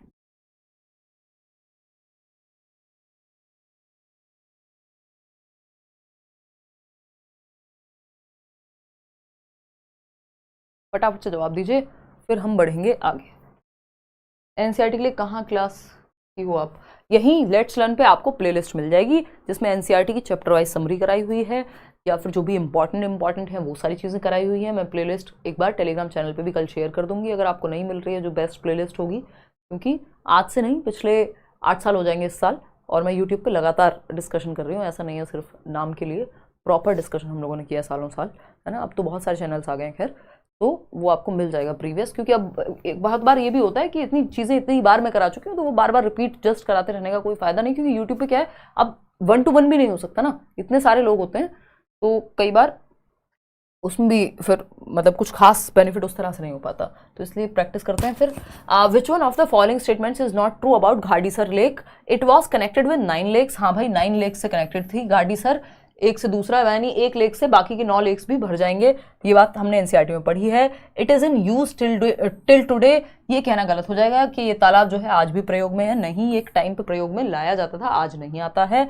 King Gadsi of Jaisalmer got it made, ठीक है। It was built around 650 years ago, 650 साल पहले बनाया गया था, ठीक है ना, उन्हीं के नाम पे ये पढ़ा फिर, लेकिन ये आज भी यूज होती है, ये कहना गलत है, और जो गलत था वही सही है, क्योंकि पूछा ही गलत था। क्वेश्चन नंबर 14 देखिएगा, सीमा की बात हो रही है। Seema an EVS teacher organised a field trip to zoo for her students, which of the following are the most appropriate objectives of the trip to the zoo, यानी कौन चिड़ियाघर की यात्रा का सबसे उपयुक्त उद्देश्य क्या है। इंपॉर्टेंट ऑब्जेक्टिव चिड़ियाघर ले जाने का या बच्चे को एक फील्ड ट्रिप पे ले जाने का। फील्ड ट्रिप मतलब फील्ड में कोई कुछ भी हो सकता है, जैसे अक्षरधाम ले जाते हैं, ताजमहल ले जा सकते हैं, किसी और जगह पे कोई हिस्टोरिकल प्लेस हो सकता है वहां ले जा सकते हैं, या जू ले जा सकते हैं, जिससे बच्चे को एक एक्सपीरियंस मिले देखने का, या अलग अलग रियल लाइफ एक्सपीरियंस उसको मिले, जानवरों के बारे में सिर्फ पढ़े ना, उसको देखने को भी मिले, ठीक। तो कौन सा एक मेन ऑब्जेक्टिव हो सकता है इस फील्ड ट्रिप का, ताकि उसको रियल अनुभव मिल सके। Recall names of animals in the zoo, यानी एनिमल्स का नाम याद रखवाना। देखो, रिकॉल करना कोई बहुत जरूरी काम नहीं है कि बच्चे को याद हो जाए, वो तो वो आप वैसे भी उसको फ्लैश कार्ड दिखा दिखा के, जो होते हैं ना छोटे छोटे कार्ड्स होते हैं, बुक्स आती हैं बहुत सारी कलरफुल, वैसे भी याद हो जाएंगे उसको घर बैठे बैठे भी। उसके लिए रिकॉल करने के लिए जरूरी नहीं है कि वो जू में जाए और एक बार वो नया जानवर देख भी ले तो उसको याद ही रह जाए, कोई जरूरी नहीं है, फिर भी चलो देखेंगे। फिर आता है to relate concepts related to animals, यानी जानवरों से संबंधित अवधारणाओं से जोड़ पाए बच्चा। हाँ ठीक बात है, जो कॉन्सेप्ट उसका एनिमल को लेके बनाए, जब वो देखेगा तो उसको पता लगेगा कि हाँ भाई, हाथी ऐसी ही आवाज निकालता है या शेर ऐसे ही दहाड़ता है, मैं गया था वहां पे या गई थी वहां पे, तो वो रिलेट कर पाएगा, पॉजिटिव है। टू प्रमोट प्रोसेस स्किल्स, यानी थिंकिंग स्किल्स जो है उसकी, साइंस वाली स्किल्स, चाहे वो ऑब्जर्व करने की हो यानी देखने की हो, वहां जाके इन्फर करने की हो, निष्कर्ष निकालने की हो, प्रिडिक्ट करने की हो, एक्सप्रेशन की हो, बातचीत करेगा क्योंकि आकर के, ये सारी स्किल्स यूज हो पाएंगी, ये भी सही है। फिर क्या है, assessment of students learning at the जू, यानी बच्चे ने वहां क्या सीखा, इसको भी आप आकलन कर सकते हैं, वहीं के वहीं उससे कुछ पूछ सकते हैं या आकर के पूछ सकते हैं। तो क्या हमारे पास चारों ऑप्शन का ऑप्शन है? नहीं, चारों का नहीं है। रिकॉल भी अगर हम कहें कि भाई चलो नेगेटिव नहीं है, हालांकि ये नेगेटिव हो जाता है, तो हम बी सी डी के साथ ही जाएंगे, क्योंकि ए का कोई खास वैल्यू यहाँ पे है नहीं। रिकॉल कराने के 1700 तरीके थे, सिंपल बात।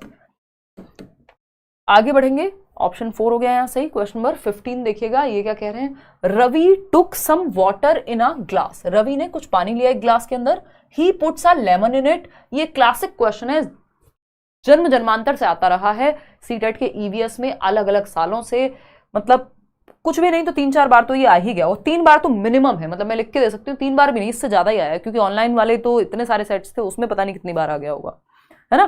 3 तो मिनिमम है, जो ऑफलाइन में ही आ गया 3 बार तो ये, ठीक है ना। ऑनलाइन को अगर साइड भी कर दें तो ऑनलाइन में भी आया हुआ है, ऐसा नहीं है। बहुत रिपीटेड क्वेश्चन है और ऐसे ही पूछा जाता है, बस कभी रवि कर देगा, कभी रवीना कर देगा, कभी कुछ कर देगा, यही क्वेश्चन रहता है घूम फिर के, क्योंकि इनको क्या चाहिए, इनको चाहिए डेंसिटी के बारे में आपकी नॉलेज। डेंसिटी को क्या कहते हैं हिंदी में, कुछ तो कहते ही होंगे, घनत्व, ठीक है। रवि टुक, तो डेंसिटी को हम कह देंगे घनत्व। अगर हम बात करें, Ravi took some water in a glass, Ravi ने एक ग्लास में वाटर लिया, उसमें लेमन यानी नींबू डाला, नींबू निचोड़ा, नींबू पानी बन गया, पी गया रवि और फिर सो गया। देन ही, मतलब ऐसा नहीं किया, then he keeps adding a lot of salt into the water, नींबू डाला और सॉल्ट डालते गए डालते गए डालते गए, है ना, रवि को क्योंकि क्वेश्चन बनाना था, ठीक। तो then he keeps adding a lot of salt, बहुत सारा नमक डाला वाटर के अंदर, half a spoon at a time, half spoon डाल दिया यानी आधी चम्मच डाला। After some time he notices that, क्या नोटिस किया रवि ने कुछ देर बाद, लेमन जो कि उसने डाला था उस पानी के अंदर, स्प्लिट्स इन वाटर, नींबू जल में 2 भागों में टूट गया, यानी नींबू एक ग्लास के अंदर 2 टुकड़ों में टूट गया। वो मूवी देखी थी राज, पहले आती थी ना बचपन में, बहुत डरावनी मूवी मानी जाती थी उस समय की, है ना, और बहुत तगड़े गाने थे उसके, आज तक कानों में गूंजते हैं, है ना, नॉस्टैल्जिया होता है सुन करके, इस कदर आप फलाना ढिमकाना पता नहीं क्या क्या तो था, है ना। तो लेमन स्प्लिट्स, तो वहां पे नींबू जो है वो लाल पीला गुलाबी वो सब हो जाता था, तो ये वैसा ही लग रहा है मुझे पढ़ के कि लेमन जो है वो स्प्लिट हो गया वाटर में, है ना, नींबू जल में 2 भागों में टूट गया, अब तो जरूर साया है किसी का। ये बकवास में नहीं पढ़ना है ना, ये सीधा साइंटिफिक कॉन्सेप्ट है, इधर उधर की बातें नहीं करनी है। आशुतोष राणा एग्जैक्टली, है ना। और ऐसे डर डर के बचपन में देखते थे, थोड़ा रजाई रख लो जब थोड़ा मुश्किल सा सीन आए, फिर बताओ हम तो देखो कितनी डर वाली मूवीज देख लेते हैं। और आज मेरे को कोई दिखाए मैं चाह के भी ना देखूं, मतलब मेरे को इतना क्रैप लगता है, मतलब सबकी अपनी पर्सनल चॉइस होती है, ऐसा नहीं है, देख भी सकते हो, बट वो स्त्री टाइप की मूवी देख सकते हो जिसमें एटलीस्ट कॉमेडी ही हो, नहीं तो वो बिना मतलब डराने का माहौल बना के रखते हैं जबरदस्ती, इतनी नेगेटिविटी भर देते हैं। तो मैं वो जो डर वाली मूवीज होती हैं, एनाबेल देखी थी मैंने एक बार, मेरे को याद है, और मैं कॉन्शियसली नहीं देखती हूँ, मतलब मेरे को कोई किक ही नहीं मिलती उसमें। तो स्त्री क्या अपने आप में सटायर है, तो वो सोशल प्रॉब्लम्स भी दिखाई हुई हैं उसमें, मजा आता है देखने में। अदरवाइज ज्यादातर, ये मेरा पर्सनल ओपिनियन है, ज्यादातर जो डर वाली फियर वाली जो मूवीज होती हैं, हॉरर मूवीज जिनको हम कहते हैं, वो एकदम सेंसलेस, लॉजिक तो पता नहीं कहाँ खिड़की से बाहर फेंक दिया होता है उन्होंने, है ना। तो वैसा सा हो जाता है। तो वैसा ही यहाँ हुआ है कि जल में जो नींबू है 2 भागों में टूट गया, क्योंकि ये एक हॉरर मूवी थी और ये चल रही थी, है ना। पहले सबको शौक होता है, मेरा भाई है उसको शौक है अभी, तो कॉलेज में हमें याद है एक मूवी आई थी 3 AM, हम गए थे देखने, अब बहुत खतरनाक लग रही थी, हालांकि वो थी नहीं उतनी, lemon splits in water, but movie theatre में तो लगती भी है। ठीक, चलो हमने दुनिया भर की बातें, मेरी भड़ास निकल गई। लेमन स्प्लिट्स इन वाटर, भैया नहीं होगा, नींबू जल में 2 भागों में नहीं टूटेगा, मूवी नहीं चल रही है, ठीक, जीवन है। Lemon remains midway in glass of water, नींबू ग्लास के बीचों बीच चला गया, मतलब बीच में अटक गया कहीं जाकर के। हमें भी बहुत पसंद है हॉरर। हाँ अंजलि, मतलब कुछ लोगों को होती है, वो बचपन में आप बीती आता था, मैंने इतना देख लिया ना बचपन में। तो जो मेरी मामी जी है, मतलब मैं तो मम्मी बोलती हूँ, इतने सालों से हम साथ थे, तो वहाँ मैं बचपन में उनके साथ देखती थी, उनको शौक था, मैं भी देखती थी आराम से। और वो जो उसकी टोन थी, जिनको पता है उनको पता है, बस ये नॉस्टैल्जिक चीज़ें हैं आज की डेट में, ये इतना बहुत सारे लोगों को नहीं पता होगा, जो बिल्कुल जेनजी टाइप के लर्नर्स हैं हमारे, नए नए, जो अभी एडमिशन लिया होगा जिन्होंने, है ना। वो आप बीती आता था तो वो खतरनाक होता था, मतलब उसका टोन आज भी मेरे को याद है, वो अंदर से डर लग जाए आपको, ठीक है ना। खैर क्या ही कर सकते हैं अब, वो समय था जब आप वो डीडी नेशनल पे देखते थे चीज़ें, और ऐसे वो एंटीना घुमा घुमा के जो है चलता था। केबल तो गांव में बहुत दिन बाद आया था। कोई कह रहा है आप सीडीपी टीचर हो इसलिए मैम, हाँ मतलब अब सेंस नहीं बनाती। हाँ मैम मैंने भी देखा था, चलिए बहुत बढ़िया, आ जाओ फिर। Lemon remains midway in glass of water, बीच में अटक जाएगा कहीं, ये फिर से राज मूवी जैसी बात कर रहा है। लेमन सिंक्स इन वाटर, डूब जाएगा, या फिर लेमन फ्लोट्स इन वाटर। तो साइंस के हिसाब से यही बात सही है कि नींबू जल में तैरने लगेगा। और ये कॉन्सेप्ट आपको और ज्यादा पढ़ना हो तो आप आशु सर के पास चले जाइए, अच्छा पढ़ा देंगे आपको, है ना। तो लेमन फ्लोट्स इन वाटर क्या है, तैरने लग जाएगा। क्यों? बिकॉज ऑफ डेंसिटी, जो घनत्व है वो बढ़ गया है, किसकी वजह से, वो जो नमक डाला गया था पानी के अंदर उसकी वजह से। वो जो डेड सी का कॉन्सेप्ट है ना, एक क्वेश्चन आता है कि आपके एनसीईआरटी में भी है कि डेड सी है, एक मृत सागर बोलते हैं जिसको हम, तो उसमें लोग डूबते नहीं है, क्यों? क्योंकि उसकी डेंसिटी बहुत ज्यादा है। You are getting the point. तो डेंसिटी ज्यादा होने की वजह से चीजें डूब नहीं पाती पानी के अंदर, सिंपल बात है। बहुत बढ़िया। तो अगली बार अगर मम्मी कहें कि बेटा चुल्लू भर पानी ले आओ, तो उसमें नमक डाल देना और फिर कहना मम्मी कुछ होने वाला नहीं है, इसलिए नहीं जा रहे हैं इसके अंदर, क्योंकि डेंसिटी बढ़ चुकी है। समझ रहे हो ना बात को? तो यार साइलेंट कर लो उसे। तो ये एक बात हुई, और आज के लिए अब इतना ही मजाक करेंगे, आगे बढ़ जाते हैं साइदा, ठीक। तो इससे हमें क्या पता चलता है कि जैसे ही पानी में हम सॉल्ट ऐड कर रहे हैं, नमक ऐड कर रहे हैं, तो उसकी डेंसिटी बढ़ जा रही है, और जब उसका घनत्व बढ़ जा रहा है, जो उसके मॉलिक्यूल्स हैं, जो भी आप उसको साइंस की भाषा में कहेंगे, वो क्लोज आते जा रहे हैं, तो क्या होगा, पानी में डूबेंगी नहीं चीजें। और इसी से निकल के आता है एक कॉन्सेप्ट डेड सी का, जो आपके मृत सागर जिसको हम हिंदी में कहते हैं, उसमें भी जो व्यक्ति है, अगर आप जाएंगे तो आप तैर सकते हैं उसके ऊपर। इसमें क्या होगा, आप डूबेंगे नहीं, फ्लोट कर जाएंगे। फ्लोट किस लिए कर जाएंगे? क्योंकि इसकी डेंसिटी ज्यादा है।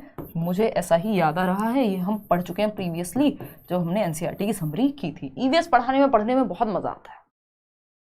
कोई कह रहा है आप गुरुजी आपको भी डर लगता है क्या भूत से? यार डर नहीं, अब तो मुझे इरिटेशन होती है, मतलब मैं इरिटेट होने लगती हूँ कि क्या मतलब कहना क्या चाहते हो। और क्वेश्चन नंबर 16, मतलब बचपन में तो लगता ही था यार, और अभी भी थोड़ा बहुत तो लग ही जाएगा, अगर इतना माहौल बना दोगे, बैठा दोगे सिनेमा में, आवाजें अलग अलग तरह की, पूरा माहौल बनाओगे, है ना, और उस दिन किस मूड में है इंसान। लेकिन हाँ, लिटरली डर नहीं लगता है। देखना एक बार। बहुत बढ़िया सईदा, आप जवाब दे दीजिए। अब इधर उधर की बातें नहीं करनी है। 1 लीटर पानी में 300 ग्राम तक नमक होता है मृत सागर में। हाँ एग्जैक्टली, ऐसा सही डेटा था। 300 ग्राम होता है या एग्जैक्ट क्या था तो वो मुझे याद नहीं आ रहा था, इसलिए मैंने आपके साथ डिस्कस नहीं किया। उसको आप एक बार एनसीईआरटी में चेक कर लेंगे। इतना काम आप खुद से करेंगे आज, नहीं तो किसी और क्वेश्चन में आगे आएगा, किसी और सेशन में, तब हम डिस्कस करेंगे, है ना। अगर हम देखें यहाँ पर आ जाते हैं क्वेश्चन नंबर 16 पर। A chapter in EVS text book of NCERT describes Waheeda prism. Waheeda prism पे पूरी एक कहानी है, एनसीईआरटी में एक कॉलम दिया हुआ है। And her experience in the navy as a doctor. Waheeda Prism एक महिला है जो नेवी में एक डॉक्टर रही, और वो हैं मतलब अभी भी। What are the, but doctor रही मतलब रिटायर हो गई होंगी ना अब तो। What are the reasons for including this chapter. इस चैप्टर को इंक्लूड क्यों किया गया है कि वहीदा प्रिज्म नेवी में, नौसेना में एक डॉक्टर रही, इसके बारे में बताइए क्या विचार होगा। हर एक्सपीरियंस चैलेंजेस जेंडर स्टीरियोटाइप्स। जो उनका अनुभव है वो लैंगिक रूढ़िवादियों के खिलाफ जाता है, उनको चैलेंज करती है उनकी स्टोरी। अगर कोई ये कहे कि महिलाएं कुछ नहीं कर सकती हैं, वो तो साइंस में कमजोर होती हैं, मैथ्स में कमजोर होती हैं, तो आप सिंपली कहेंगे कि वहीदा प्रिज्म तो इतने साल पहले क्या कर रही थी, नेवी में सर्व कर रही थी एज अ डॉक्टर। जैसे इसको आप प्लीज पॉलिटिक्स से या किसी पार्टी से मत जोड़िएगा, बट रियल लाइफ एग्जाम्पल है। और मैंने ये कहते हुए सुना है अपने आसपास के लोगों को। एक दिन किसी महिला को कोई कुछ कह रहा था, और मतलब नॉर्मली ही, और वो पहली बार शायद एक छोटे शहर से बाहर निकली थी, और मेरी एक फ्रेंड की मदर थी, और उनको किसी ने कहा कि भाई तुम्हें डर तो नहीं लगेगा, ये प्लेटफॉर्म चेंज कर लोगे ट्रेन वाला। मैं कॉलेज में थी, मुझे याद है, तो मैं उससे मिलने गई थी, यही दिल्ली वो लोग आए थे। तो उन्होंने कहा कि यार कि मतलब इंदिरा गांधी ने तो देश चला दिया था, आपको क्या लग रहा है हम प्लेटफॉर्म नहीं चेंज कर पाएंगे। तो ये क्या हुआ, ये जो स्टोरी है कि हमारी जो प्राइम मिनिस्टर रह चुके हैं और उनकी जो उस तरह की इमेज है, एक फीमेल, एक लेडी प्राइम मिनिस्टर रह चुकी हैं, जो शायद अमेरिका अभी तक नहीं कर पाया या नहीं हुई है वहां पे उस तरह से चीजें, वो क्या दर्शाती है कि हम कहीं ना कहीं जेंडर स्टीरियोटाइप को चैलेंज कर रहे हैं इन स्टोरीज के माध्यम से, है ना। कि हमारे पास कल्पना चावला का जब हम एग्जाम्पल ले रहे हैं, या हम अगर बात कर रहे हैं यहाँ पे वहीदा प्रिज्म की, या हम कर्नम मल्लेश्वरी की बात कर रहे हैं, तो विमेन को या महिलाओं को ऐसे रोल में हम डाल करके दिखा रहे हैं जो कन्वेंशनल नहीं है, जो पारंपरिक नहीं है, जो स्टीरियोटाइप को प्रमोट नहीं करते हैं कि घर में खाना बनाएगी महिला सिर्फ, है ना। वो इतने सारे रोल्स में अलग अलग चीजें कर सकती हैं। वो एस्ट्रोनॉट भी हो सकती हैं, वो वेट लिफ्टर भी हो सकती हैं, वो बॉक्सर भी हो सकते हैं। अगर हम बात करें किसकी, कौन सी मूवी थी यार, वो आई भी थी, और इधर नॉर्थ ईस्ट से है ना वो बॉक्सर, राहुल नाम बताओ। अरे प्रियंका चोपड़ा ने एक्ट किया था, मेरे को याद है, मैं कॉलेज में शायद देखने भी गई थी वो मूवी। हाँ, बशेंद्री पाल इसमें एग्जाम्पल है, बहुत अच्छा पर्वतारोही रही है। ऐसी एनसीईआरटी में बहुत सारी कहानियां। मैरी कॉम एग्जैक्टली, मीराबाई चानू इसमें एग्जाम्पल है। बिल्कुल बिल्कुल, बहुत बढ़िया, सबने लिख दिया है मैरी कॉम। चलिए, तो अगर हम बात करें तो ये सब चीजें क्या है, महिलाओं को ऐसे रोल में देखना क्या कर पाता है, जेंडर स्टीरियोटाइप को चैलेंज कर पाता है कि बाकी महिलाओं को जिनको मौका नहीं मिल रहा है, या किसी वजह से कम आंका जा रहा है, स्टीरियोटाइप किया जा रहा है, वो भी बाहर निकल करके आ सके। Her story gives a peep into the life of a medical officer in the armed forces. तो उनकी कहानी जो है वो आर्म्ड फोर्सेस में या सशस्त्र बलों में एक चिकित्सा अधिकारी का जीवन कैसा होता है ये भी बताती है। बिल्कुल सही बात है। Understanding that prism reflect 7 colours. अब ये वो फालतू बात हो गई कि जो साइंस में नहीं होता, वो प्रिज्म से रिफ्लेक्ट करती हैं 7 कलर्स जो है उसमें निकल करके आते हैं। तो प्रिज्म भाई उनका सरनेम है, इससे साइंस के किसी कॉन्सेप्ट का कोई लेना देना नहीं है। ये बेकार की बात है, आपको भटकाया जा रहा है ना, और हमें परेशान किया गया है। वो मीम है ना बिहार के सोनू का, अंडरस्टैंडिंग द, तो ये आपको डिस्ट्रैक्ट करने के लिए है। अगर हम बात करें डी ऑप्शन की, understanding the difficulties faced by her and her ways of tackling them, यानी उनको किन किन समस्याओं का, कठिनाइयों का सामना करना पड़ा और कैसे उन्होंने टैकल किया। तो ए, बी और डी सही है, सी गलत है यहाँ पे। तो ए, बी, डी का कहीं ऑप्शन दिख रहा है आपको दुनिया के किसी कोने में? A, B, C, B, D, A, yes, second option is the right answer over here. Option को थोड़ा घुमा के दिया गया है, बट सही है उत्तर। चलिए खैर, हम बढ़ेंगे आगे क्वेश्चन नंबर 17 पर। क्या कहता है क्वेश्चन नंबर 17, फटाफट से देखेंगे। Which of the following strategies promotes inquiry while teaching the theme food. Food के बारे में पढ़ा रहे हैं, कौन सी रणनीति है जो पूछताछ को या इंक्वायरी को बढ़ावा देगी? पहला ऑप्शन है asking students to find out food preferences of their family members. तो इससे क्या होगा, वो पूछताछ करेंगे क्योंकि उन्हें अपने फैमिली मेंबर्स का फेवरेट खाना पता लगाना है। बात तो ठीक है। इसमें बच्चा इंक्वायरी करेगा, पूछताछ करेगा घर पे जाके, ठीक है। Showing pictures of various preserved food items used in different regions of India, Bharat के विभिन्न क्षेत्रों में जो उपयोग किए जाने वाले विभिन्न खाद्य पदार्थ हैं उनके चित्र और उनको प्रिजर्व करके अगर रखा गया है केमिकल के थ्रू या जैसे भी, तो उसको दिखाना। बट इससे इंक्वायरी प्रमोट नहीं हो रही है, पूछताछ प्रमोट नहीं हो रही है, क्वेश्चन आंसर प्रमोट नहीं हो रहा है। Asking students to collect pictures of various food items, तो कलेक्ट करने में भी बहुत ज्यादा इंक्वायरी नहीं है, उतना एक्टिव बच्चा नहीं है जितना एक्टिव यहाँ है जब वो डायरेक्टली फैमिली मेंबर से पूछेगा। सिंपल बात। Demonstrating fireless cooking of sandwiches, shikanji, lemon water etcetera, तो इससे भी जो फूड है ये मतलब लिमिटेड चीजें हमने डिमॉन्स्ट्रेट किए हैं। उसको क्वेश्चनिंग की स्किल यानी इंक्वायरी, जब वो पूछे जाकर के पूछताछ करे, उस चीज को सबसे ज्यादा बढ़ावा जब मिलेगा जब वो अपनी दादी से, दादा से, नानी से, नाना से, जो भी घर में या आसपास पड़ोसी भी हैं अगर, उनसे उनका फेवरेट खाना पूछेगा और वो कैसे बनाया जाता है ऑल, तो वो बातचीत करेगा, सबसे ज्यादा एक्टिव फर्स्ट ऑप्शन में होगा बजाय कि किसी फोटो दिखाने के। क्वेश्चन नंबर 18 देखिएगा और बताइएगा क्या जवाब सही होगा। स्टेटमेंट ए कहता है bora is a common variety of rice used in Assam, तो बोरा राइस कहां पे होते हैं? असम में होते हैं, ये बात हमें पता होनी चाहिए, पहले भी पूछा जा चुका है। स्टेटमेंट बी क्या है? Paddy grows well in clay soil and requires a lot of water, तो जो धान की खेती होती है या जो पैडी क्रॉप है जिसको पानी ज्यादा चाहिए, वो एक तो चिकनी मिट्टी यानी क्ले सॉइल में होती है और प्रचुर मात्रा में पानी चाहिए होता है। ये हम सबको पता ही है कि जो धान है या फिर गन्ना है, इन सारी फसलों को पानी ज्यादा चाहिए होता है, तो ये भी ठीक है। और बोरा राइस जो है असम में मिलती है, ये जो राइस की एक कॉमन वेराइटी है, तो दोनों ही बातें सही हैं, हमें कोई दिक्कत कहीं भी नहीं लग रही है। A and B are true, जो कि थर्ड ऑप्शन में गिवन है। 76% लोग सही जवाब दे भी रहे हैं।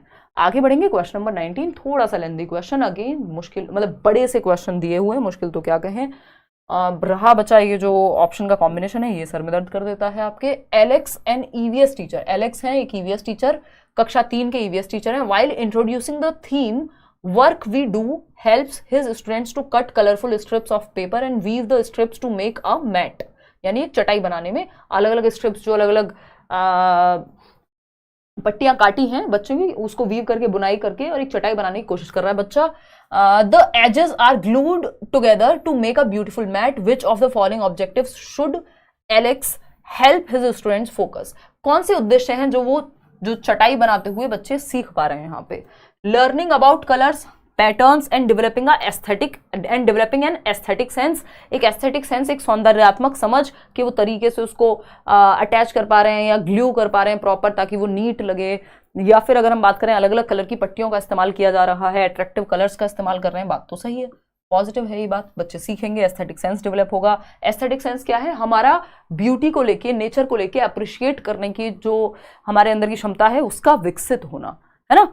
कई लोग होते हैं वो, उनका एस्थेटिक सेंस इतना खतरनाक होता है कि वो कुछ भी ऐसा चूज कर लेते हैं। कई लोगों को रणवीर सिंह याद आ रहे होंगे इसमें, बट उनकी कहानी अलग है, उनको रहने देते हैं, है ना, कि वो कुछ ऐसा लेकर के आएंगे जो उनको लग रहा है ये सबसे ज्यादा एस्थेटिक सेंस उनका एकदम टॉप पे उन्होंने यूज किया है, बट वो बाकी लोगों को विचित्र लग सकते हैं, तो वो एस्थेटिक सेंस बच्चे का विकसित होगा एक तो। दूसरा, relating the activity to weaving done by weavers, तो ये एक्टिविटी बच्चों को पता लगेगा कि कैसे वीवर्स जो है, बुनकर हैं, वो कैसे किसी चीज की बुनाई करके इतनी मेहनत से वो बनाते होंगे, क्या प्रोसेस रहती होगी, तो ये बात भी सही है। एक ऑक्यूपेशन के बारे में पता लगेगा कि कैसे कोई काम होता है, इसी थीम के अंदर ये था भी। Memorising the steps of making mat, यानी स्टेप्स को मेमोराइज करना, याद करना, तो वो तो वैसे भी आप रट्टे लगवा लेते हैं, लेकिन जब वो करके सीखेगा तो अपने आप ही याद रहेगा, मेमोराइज कराने की जरूरत क्या है। तो मेमोराइज, रिकॉल, ये नेगेटिव वर्ड्स हो जाते हैं। Choosing papers of attractive colours and learning cutting of strips perfectly, ये बात भी सही है, आकर्षक रंगों के पेपर को चुनना और स्ट्रिप को प्रॉपर तरीके से कट करना, उसमें भी उसकी स्किल डेवलप होगी। तो सी को हटा दें तो बाकी सब सही है। ए बी डी नाम का कोई ऑप्शन हो तो आप थर्ड ऑप्शन के साथ जा सकते हैं, जो कि 78% लोग जो है सही जवाब दे रहे हैं। क्वेश्चन नंबर 20 पे आते हैं और समझते हैं कहानी क्या है, बताइएगा एक बार। मैम आप बहुत अच्छा पढ़ाते हैं, अक्सा पढ़ाते हैं, AXA, ठीक है जी, आपसे पढ़ के दिल गार्डन गार्डन हो जाता है। बहुत मूवी देख लिए हैं प्रियंका, पढ़ लीजिए, पेपर में क्या आएगा, सवाल आएगा, रोने मत लग जाइएगा वहाँ, मजाक कर रही हूँ, ठीक है, धन्यवाद। क्वेश्चन नंबर 20 देखिएगा। Which one of the following statements regarding Al Biruni, Al Biruni पे भी पता नहीं कितनी बार क्वेश्चन आ गया, NCERT में गिवन है, इज नॉट ट्रू, क्या सही नहीं है अल-ब्रूनी के बारे में, चूज द करेक्ट आंसर। अल-ब्रूनी के बारे में क्या सही नहीं है, सिंपल बात। He did not write anything about ponds in India, उसने भारत के उस समय के तालाबों के बारे में कुछ नहीं लिखा।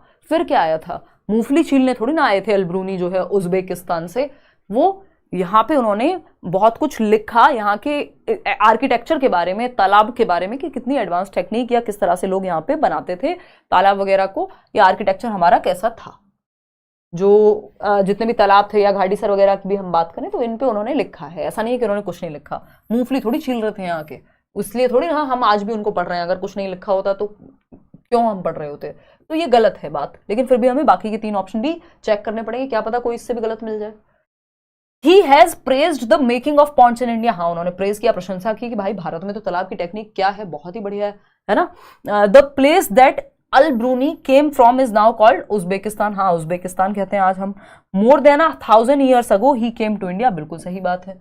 तो पहली ही बात गलत है और जो गलत है वही सही है, क्योंकि पूछा ही गलत है। First option is the only right answer over here. अगर हम अल-ब्रूनी की बात करें तो ये एक स्टैंप है जो कब से मिलती है हमें, देखो लिखा हुआ है इसमें, this stamp came out in 1973। 1973 में जब ये स्टैंप, जो स्टैंप आप देख रहे हैं ये आई सामने, ये स्टैंप बेसिकली अगर हम देखें यहाँ पे तो 1000 years आफ्टर हिज बर्थ, उनके जन्म के 1000 साल बाद बाहर आई है। और उन्होंने कैसे क्या किया कि पीपल जो इंडिया में है वेरी स्किल्ड है at making ponds, my country man would be surprise to see them, they pile up huge rocks and join them with iron rods to build चबूतराज, जिसको हम रेज्ड प्लेटफॉर्म कहते हैं। तो खूब सारी तारीफ यहाँ के आर्किटेक्चर की इन्होंने की थी अल-ब्रूनी ने।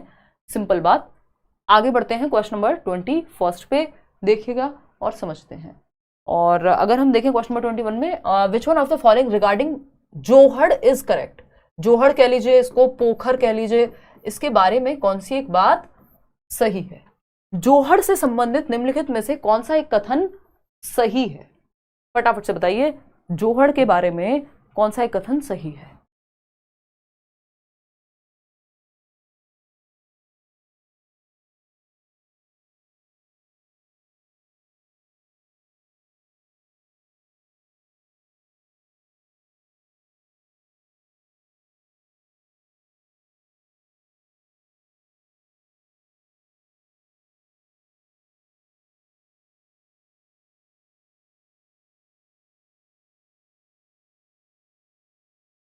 देखना एक बार, हाँ प्लेलिस्ट में यूट्यूब वाला शेयर कर दूंगी टेलीग्राम पे, देखना एक बार एनसीईआरटी का ना। जोहड़ के बारे में क्या बात सही है, it pumps ground water into nearby wells, यानी आसपास के कुओं में जमीन का पानी इकट्ठा करता है। Stores water from reverse, it is a community based rain water harvesting system, या फिर it filters impurities from water.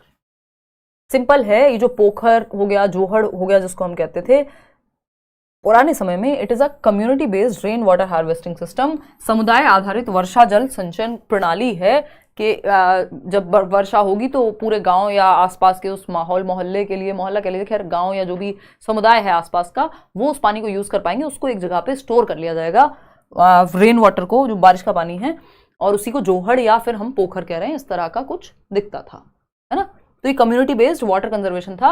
अब एक क्वेश्चन है, ये 2 क्वेश्चन है आज के जो मैंने आपको पहले बताया, एक क्वेश्चन और वो जाइलम वाला, और एक ये जो थोड़े से आउट ऑफ द बॉक्स कह लीजिए, जिसको हम आउट ऑफ सिलेबस कह देते हैं, क्योंकि ये डायरेक्ट एनसीईआरटी में गिवन नहीं है, बट जिनको पता है उनको पता है, या फिर इसमें आप वही कर सकते हैं कि एक्स्ट्रा में फिर आप पढ़ के जाएं, थोड़ा सा साइंस वाली जो किताबें भी हैं, क्योंकि फिक्स इसमें कुछ नहीं है। अगर हम बात करें यहाँ पर, what is the mass of an object with a density of 12 gram per ml and a volume of 3 ml। तो हमें क्या दिया हुआ है, डेंसिटी दी हुई है, डेंसिटी दी हुई है, कितनी है डेंसिटी, 12 ग्राम पर ml की, ठीक है। वॉल्यूम क्या है भाई, वॉल्यूम है यहाँ पे, वॉल्यूम है 3 ml का। हमको क्या चाहिए, मास चाहिए, मास वो और कुछ नहीं है, या तो हमें फॉर्मूला पता होगा या नहीं पता होगा, है ना। सिंपल है, मतलब जिन्होंने साइंस पढ़ी उनको याद होगा, मुझे भी ये देखना ही पड़ा था अभी, क्योंकि इतना ज़माना हो गया और अलग से साइंस पढ़ी नहीं थी। तो मास का फॉर्मूला यूज़ करना पड़ेगा कि डेंसिटी अपॉन वॉल्यूम होता है। Read the given statements carefully. तो ऐसे 1-2 क्वेश्चन का रिस्क रहेगा, या तो आप दुनिया भर का सब कुछ पढ़ जाएं, या 1-2 क्वेश्चन को थोड़ा कॉमन सेंस से यूज़ करें, या फिर मतलब वही अक्कड़ बक्कड़ भी करना पड़ सकता है इसमें। अब ये मतलब बहुत अच्छा तरीका नहीं, मैं सजेस्ट नहीं करती कि अक्कड़ बक्कड़ करें, बट क्या ही करेंगे फिर अगर 1-2 क्वेश्चन आउट ऑफ सिलेबस दिखेंगे आपको तो, क्योंकि ये ज़रूरी नहीं है ना कि रिपीट ही हो क्वेश्चन। दिए गए कथनों को ध्यानपूर्वक पढ़ें और सही विकल्प चुनें। असर्शन क्या है, कथन क्या है भाई, we can cook food easily at sea level as compare to higher altitudes, यानी हम अधिक ऊंचाई की तुलना में समुद्र तल पर आसानी से खाना पका सकते हैं। यानी आप गोवा गए हैं तो वहां आसानी से आप खाना पका लेंगे, लेकिन हाई ऑल्टीट्यूड की बात करूं मैं, लद्दाख अगर आप गए हुए हैं तो उसके मुकाबले आप गोवा में आसानी से खाना पका लेंगे। यानी सी लेवल पे अगर हम रहते हैं, यार मतलब नॉर्मली भी अगर हम, जरूरी नहीं है हम इसमें यही लाएं, लेकिन हायर ऑल्टीट्यूड मतलब जहां पे भी आप नॉर्थ के तरफ जा रहे हैं कंट्री, मतलब और ऊपर जा रहे हैं, ऑल्टीट्यूड जहां ज्यादा है। तो ये बात सही है कि गलत है? ये बात सही है। At high altitudes boiling point of water increases, यानी जैसे ही हम अधिक ऊंचाई पर जाते हैं, आप कहाँ गए, आप गए मनाली, या फिर आप गए लद्दाख, या फिर आप गए जम्मू एंड कश्मीर, तो बॉइलिंग पॉइंट ऑफ वाटर जो है, जो हम कहते हैं भाई कितना होता है boiling point of water, 100 degree Celsius और कुछ तो होता था, है ना। तो अगर हम बात करें तो वो बॉइलिंग पॉइंट ऑफ वाटर जो है वो डिक्रीज हो जाता है अगर हम हाई ऑल्टीट्यूड पे जाएंगे। यानी दिल्ली में जिस मान लीजिए 100 डिग्री सेल्सियस पे पानी उबल रहा है, तो हो सकता है कि वहां और कम पे भी उबल जाए, मतलब जो डिक्रीज हो जाएगा जो बॉइलिंग पॉइंट ऑफ वाटर है, अगर हम लद्दाख चले जाएं, क्योंकि वहां ऑल्टीट्यूड बहुत ज्यादा है, तो मुश्किल हो जाएगी खाना पकाने में। तो ये इन्होंने उल्टा कह दिया, जबकि हायर ऑल्टीट्यूड पे डिक्रीज होगा जो बॉइलिंग पॉइंट है। तो R is wrong, A is right. A is true but R is false. चलिए खैर आगे बढ़ते हैं नेक्स्ट क्वेश्चन पे। नेक्स्ट इज दी, बस आपने तो रट्टे लगा रखे कि ए और आर दोनों सही हैं, दोनों सही हैं, जवाब यही देते हो चाहे क्वेश्चन कोई हो। क्वेश्चन नंबर 24 देखो, it has been observed by bird watchers that there is a peculiar species of birds, the male bird make their own nests and the female bird looks at all the nests and selects the one she likes the best and decides in which nest to lay her eggs. The name of the bird is. पक्षियों का अध्ययन करने वालों ने ये प्रेक्षण किया है कि पक्षियों की एक विशेष प्रजाति होती है, जिस प्रजाति में जो नर पक्षी है अपने अपने घोंसले बनाते हैं, मादा पक्षी उन सभी घोंसलों को देखती है, उनमें से जो सबसे अच्छा लगता है उन्हें घोंसला, उसमें जाकर के अंडे देती है। बताइए अब इसके बारे में। बिल्कुल सही आप लोग जवाब दे रहे हैं, ये वीवर बर्ड है ना, ये वहां आप देख भी सकते हैं ये क्या है, वीवर बर्ड है। तो टाइप्स ऑफ बर्ड्स भी कई बार पढ़ना इसलिए जरूरी हो जाता है। क्वेश्चन नंबर 25 देखना एक बार, क्या है क्वेश्चन नंबर 25। ये कहता है असर्शन और रीजन। क्या है assertion? The theme family and friends is a major theme in EVS and plants and animals are presented as a sub theme of family and friends. ठीक बात है भाई, sub theme of family and friends में plants animals आ जाएंगे, बिल्कुल ठीक है। रीजन क्या है? The interdependence of human beings and other forms of life is highlighted through the themes. भाई जो ह्यूमन बींग्स है और उनसे जुड़े हुए जो अन्य जीव हैं, चाहे वो आपके प्लांट्स हों, चाहे वो आपके एनिमल्स हों, ये सब इंटरडिपेंडेंट है, हम एक दूसरे पे निर्भर करते हैं, ठीक है ना। कोई कह रहा आजकल ये काम लड़की के पापा करते हैं, अच्छा बहुत बढ़िया, इधर उधर की बातें करा लो बस आप लोगों से, सब तो नहीं खैर। तो A is true or B true, दोनों ही ठीक है, स्टेटमेंट भी सही है, असर्शन भी ठीक है। तो both the assertion and reason is the correct explanation of the assertion. हाँ ठीक है, इसमें कोई भी दिक्कत नहीं है, ये तो बेसिक का ही जवाब था कि भाई सब इंटरडिपेंडेंट हैं थीम्स और इसके अंदर ये थीम आता है, ठीक है। क्वेश्चन नंबर 26 देखना, students conduct a survey. Students ने एक सर्वे किया, पूछा 4 लोगों से जाकर के उनके घर पे एंड नेबरहुड के आसपास, find out the number of members and approximate amount of water used in each family. कि मान लीजिए वो अपने आस पड़ोस में गए या स्कूल के आसपास गए सर्वे करने, जैसे जनगणना होती है मान लीजिए, तो सर्वे में मतलब आप पब्लिक से इंटरेक्ट करेंगे और डेटा कलेक्ट करेंगे कि भैया आपके घर में मेंबर्स कितने हैं, आपके घर में कितने बाल्टी पानी यूज होता है, कितनी गाड़ियां हैं, कितना एसी, व्हाटएवर। तो इस तरह का एक सर्वे किया जिसमें पानी की मात्रा कितनी यूज हो रही है, कितने मेंबर्स हैं किसी घर में, ये पता किया किसने, बच्चों ने जाकर के सर्वे के अंदर। What skills and processes are developed through this activity? एक तो देखो भाई क्वेश्चनिंग की स्किल आएगी बच्चे में 100%, बिना क्वेश्चनिंग के कैसे सर्वे करोगे, तो जहां क्वेश्चनिंग नहीं है उसको तो हटा दो। क्वेश्चनिंग और क्या होगा भाई, एक्सपेरिमेंटेशन। एक्सपेरिमेंट थोड़ी खुद से थोड़ी पानी बना रहे हैं, वो जमीन से खोद रहे हैं जाकर के, नहीं, वो तो पूछ रहे हैं, क्वेश्चन है, एक्सप्रेशन है उनका, है ना, इन्फर कर रहे हैं, निष्कर्ष निकाल रहे हैं फिर कि कहाँ पे कितना पानी यूज हो रहा है किस एरिया में, या जनरली एक परिवार में कितना पानी यूज हो जाता है जब एक मेंबर इतना करता है। तो ये हुआ आपका 4th ऑप्शन, जो कि बाकियों से सेंसिबल है। क्वेश्चन नंबर 27 देखिएगा, इस तरह का एक क्वेश्चन आपका हर बार आता रहा है कि कोई एक स्टेट दे देंगे और पूछेंगे इसका नेबरिंग स्टेट बता दो, इसके आसपास का स्टेट हमें फटाफट से बताओ। तो the territorial state of Haryana are, तो स्टेट्स आपको बताने टेरिटोरियल यानी हरियाणा के सीमांतवर्ती राज्य जो सीमा शेयर करते हैं। अगेन वो सचिन सीमा वाली सीमा नहीं, बहुत चल गया था इंटरनेट पे, है ना, सीमा सुन के हमें वही याद आता है। हम बात कर रहे हैं टेरिटरी की, या फिर हम बात कर रहे हैं किस चीज़ की, जो बॉर्डर्स हैं एक तरह से एक स्टेट से दूसरे स्टेट का, जो टेरिटरी है बेसिकली उसकी बात चल रही है यहाँ पे, है ना, बॉर्डर भी क्या कहें। तो बताना एक बार फटाफट से। हरियाणा की बात हो रही है, तो हरियाणा हिमाचल प्रदेश पंजाब बिहार, या फिर बिहार पंजाब उत्तर प्रदेश, हिमाचल प्रदेश राजस्थान उत्तर प्रदेश, उत्तर प्रदेश उत्तराखंड, कुछ ज्यादा नहीं हो गया, हरियाणा कहीं भी फैल जाएगा, है, मध्य प्रदेश बिहार, है, देखना एक बार ये अगेन। तो हिमाचल प्रदेश राजस्थान उत्तर प्रदेश, सेकंड ऑप्शन जो है सही है कि जो हरियाणा के क्या कहें इसको, नेबरिंग स्टेट्स हैं।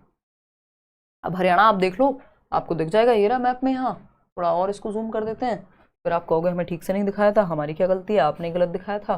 देखना हरियाणा यहाँ है, बिल्कुल बगल में क्या है, अगर हम देखें यहाँ, मतलब जो नेबरिंग स्टेट है एकदम, वो है राजस्थान, ठीक। फिर क्या आता है आपका इधर, अगर हम देखें तो उत्तराखंड है, हाँ ठीक, नहीं उत्तराखंड नहीं है भाई, उत्तर प्रदेश है ना, क्या है, उत्तर प्रदेश है, उत्तराखंड तो बाद में आएगा, तो उत्तर प्रदेश हो गया। फिर और क्या होगा, अगर हम यहाँ देखें तो आपका पंजाब है, ठीक है, यही हमसे पूछा था सिंपल, राजस्थान उत्तर प्रदेश और पंजाब, यही जवाब हमने अभी दिया है, ठीक है जी। चलिए खैर आगे बढ़ते हैं। नेक्स्ट क्वेश्चन क्या है, सेकंड लास्ट क्वेश्चन है आज के लिए, 2 सवाल और हैं, फिर आप अपने घर और हम अपने, हालांकि हम अपने अपने घर ही हैं, बट मुझे लिटरली अपने घर जाना है, शौर्य का बर्थडे है, पार्टी करेंगे। हालांकि मुझे नींद आ रही है, मैं रात को 12:30 बजे से उठी हुई हूँ और अभी क्या है 9 बज चुके हैं। देखना एक बार फटाफट से, देखना एक बार,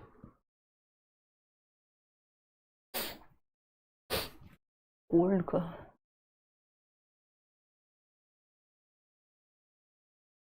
मैम 11 नंबर का जवाब गलत है, प्लीज एक बार चेक कर लीजिए, क्योंकि उसका आंसर खून में मच्छर का अंडा ही होगा। चेक कर लेंगे चैम्प, अभी चेक कर लेंगे, डोंट वरी, ठीक है ना, चेक कर लेंगे। वैसे जो आंसर्स हम डिस्कस कर रहे हैं वो जो है ऑफिशियल आंसर्स हैं, फिर भी मैं एक बार चेक कर लूंगी,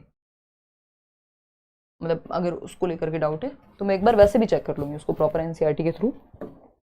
अगर हम देखें consider the following statements about bee hives, तो जो नेक्स्ट ईवीएस का सेशन होगा या कल जो भी सेशन होगा, तो मैं सबसे पहले वही क्वेश्चन उठा के एक बार डिस्कस कर लूंगी। अभी ऑलरेडी मैं बहुत ज़्यादा मतलब थका हुआ है ब्रेन, तो मैं नहीं चाहती कि हम उस पर अटक करके डिस्कशन करते रहें। मधुमक्खियों की छतों के बारे में नीचे दिए गए कथनों पर विचार कीजिए, ठीक है जी, कर लेंगे। Honey bees live in bee hives, every bee hive has one queen bee that lays eggs, ये बात सही है, एक क्वीन बी होती है और बाकी वर्कर बीज होती हैं, और एक मधुमक्खी के छत्ते में, और एक क्वीन बी जो होती है ये एग्स ले करती है, अंडे देती है, बात ठीक है। There are only a few male bees in the hive which have special roles as workers.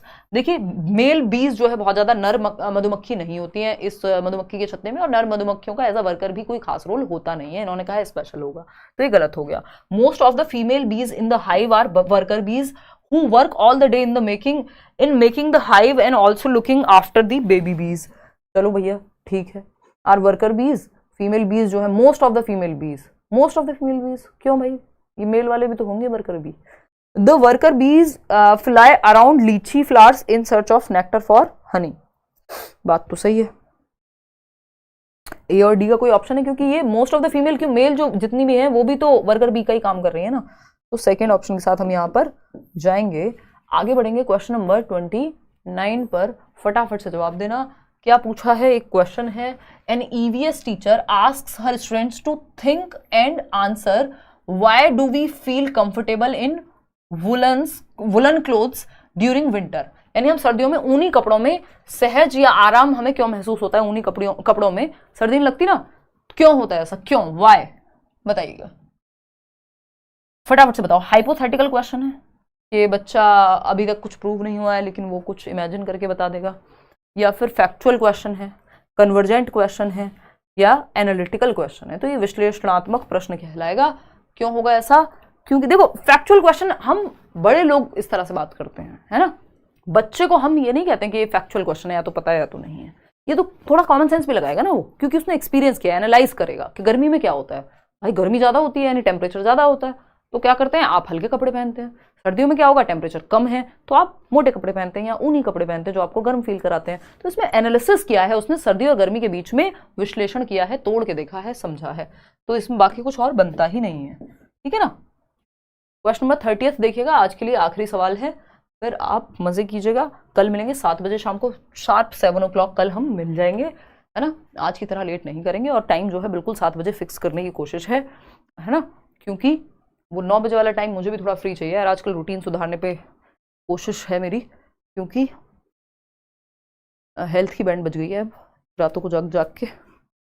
देखना एक बार क्वेश्चन नंबर 30 देखिएगा।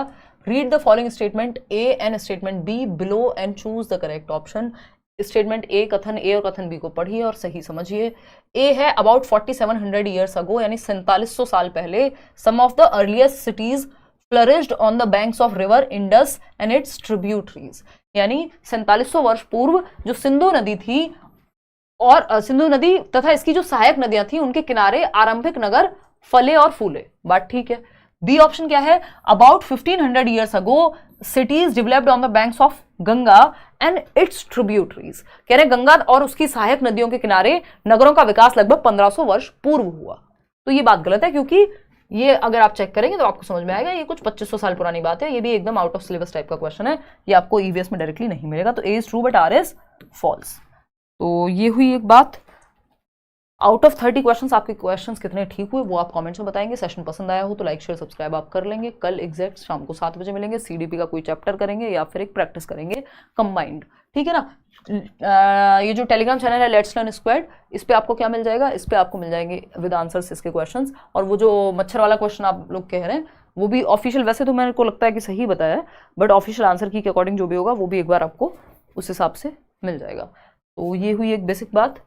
बाकी बी और ओन कांस्टेंट, यानी अपने साथ बने रहें जीवन में, अच्छा टाइम हो खराब टाइम हो, लोग आप पे भरोसा करें, आप करें या ना करें, आपका अपने ऊपर भरोसा करना, अपने साथ रहना इंपॉर्टेंट है। ये हुई एक ज्ञान की बात। आउट ऑफ 30 क्वेश्चन जितने ठीक हुए हों वो आप कमेंट्स में बता देंगे।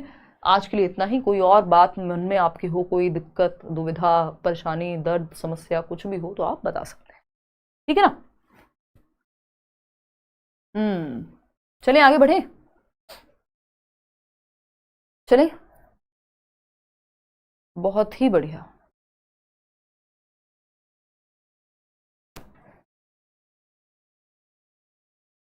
ओह गॉड, क्वेश्चन नंबर 28 में भी कई लोगों को डाउट है, एक बार चेक कर लेती हूँ भाई मैं। क्वेश्चन नंबर 28 एक बार चेक कर लेती हूँ, समझते हैं कहानी क्या है, देख लेते हैं। देखना एक बार क्वेश्चन नंबर 28।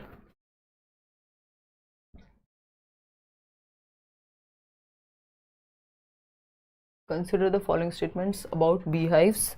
आप लोग कह रहे हैं डी गलत है। The worker bees fly around litchi flowers in search of nectar for honey. Litchi flowers, are you sure? Litchi NCERT send कर दीजिए, कर देंगे भाई, कर देंगे, है ना। ए एंड डी गलत पूछा था, सही पूछा था। सही तो है, इसमें क्या दिक्कत है, क्या दिक्कत है, ठीक तो है। चलो फिर अभी के लिए इतना ही रखते हैं, और अगर इसमें कुछ और होगा, आपको अगर करेक्शन होगा कुछ, तो मैं जो ऑफिशियल आंसर्स आपके साथ शेयर करूंगी। ऐसा हो सकता है कि मैं बहुत दिन बाद सेशन ले रही हूँ और मतलब थकान के कारण अगर एक आध क्वेश्चन में इधर उधर होता है, इतना ही होगा, इससे ज़्यादा नहीं होता है। तो एक बार मैं चेक करा करके उसको और ऑफिशियल आंसर की जो भी होगी इसकी वो अपलोड करा दूँगी टेलीग्राम पे। चलिए ठीक।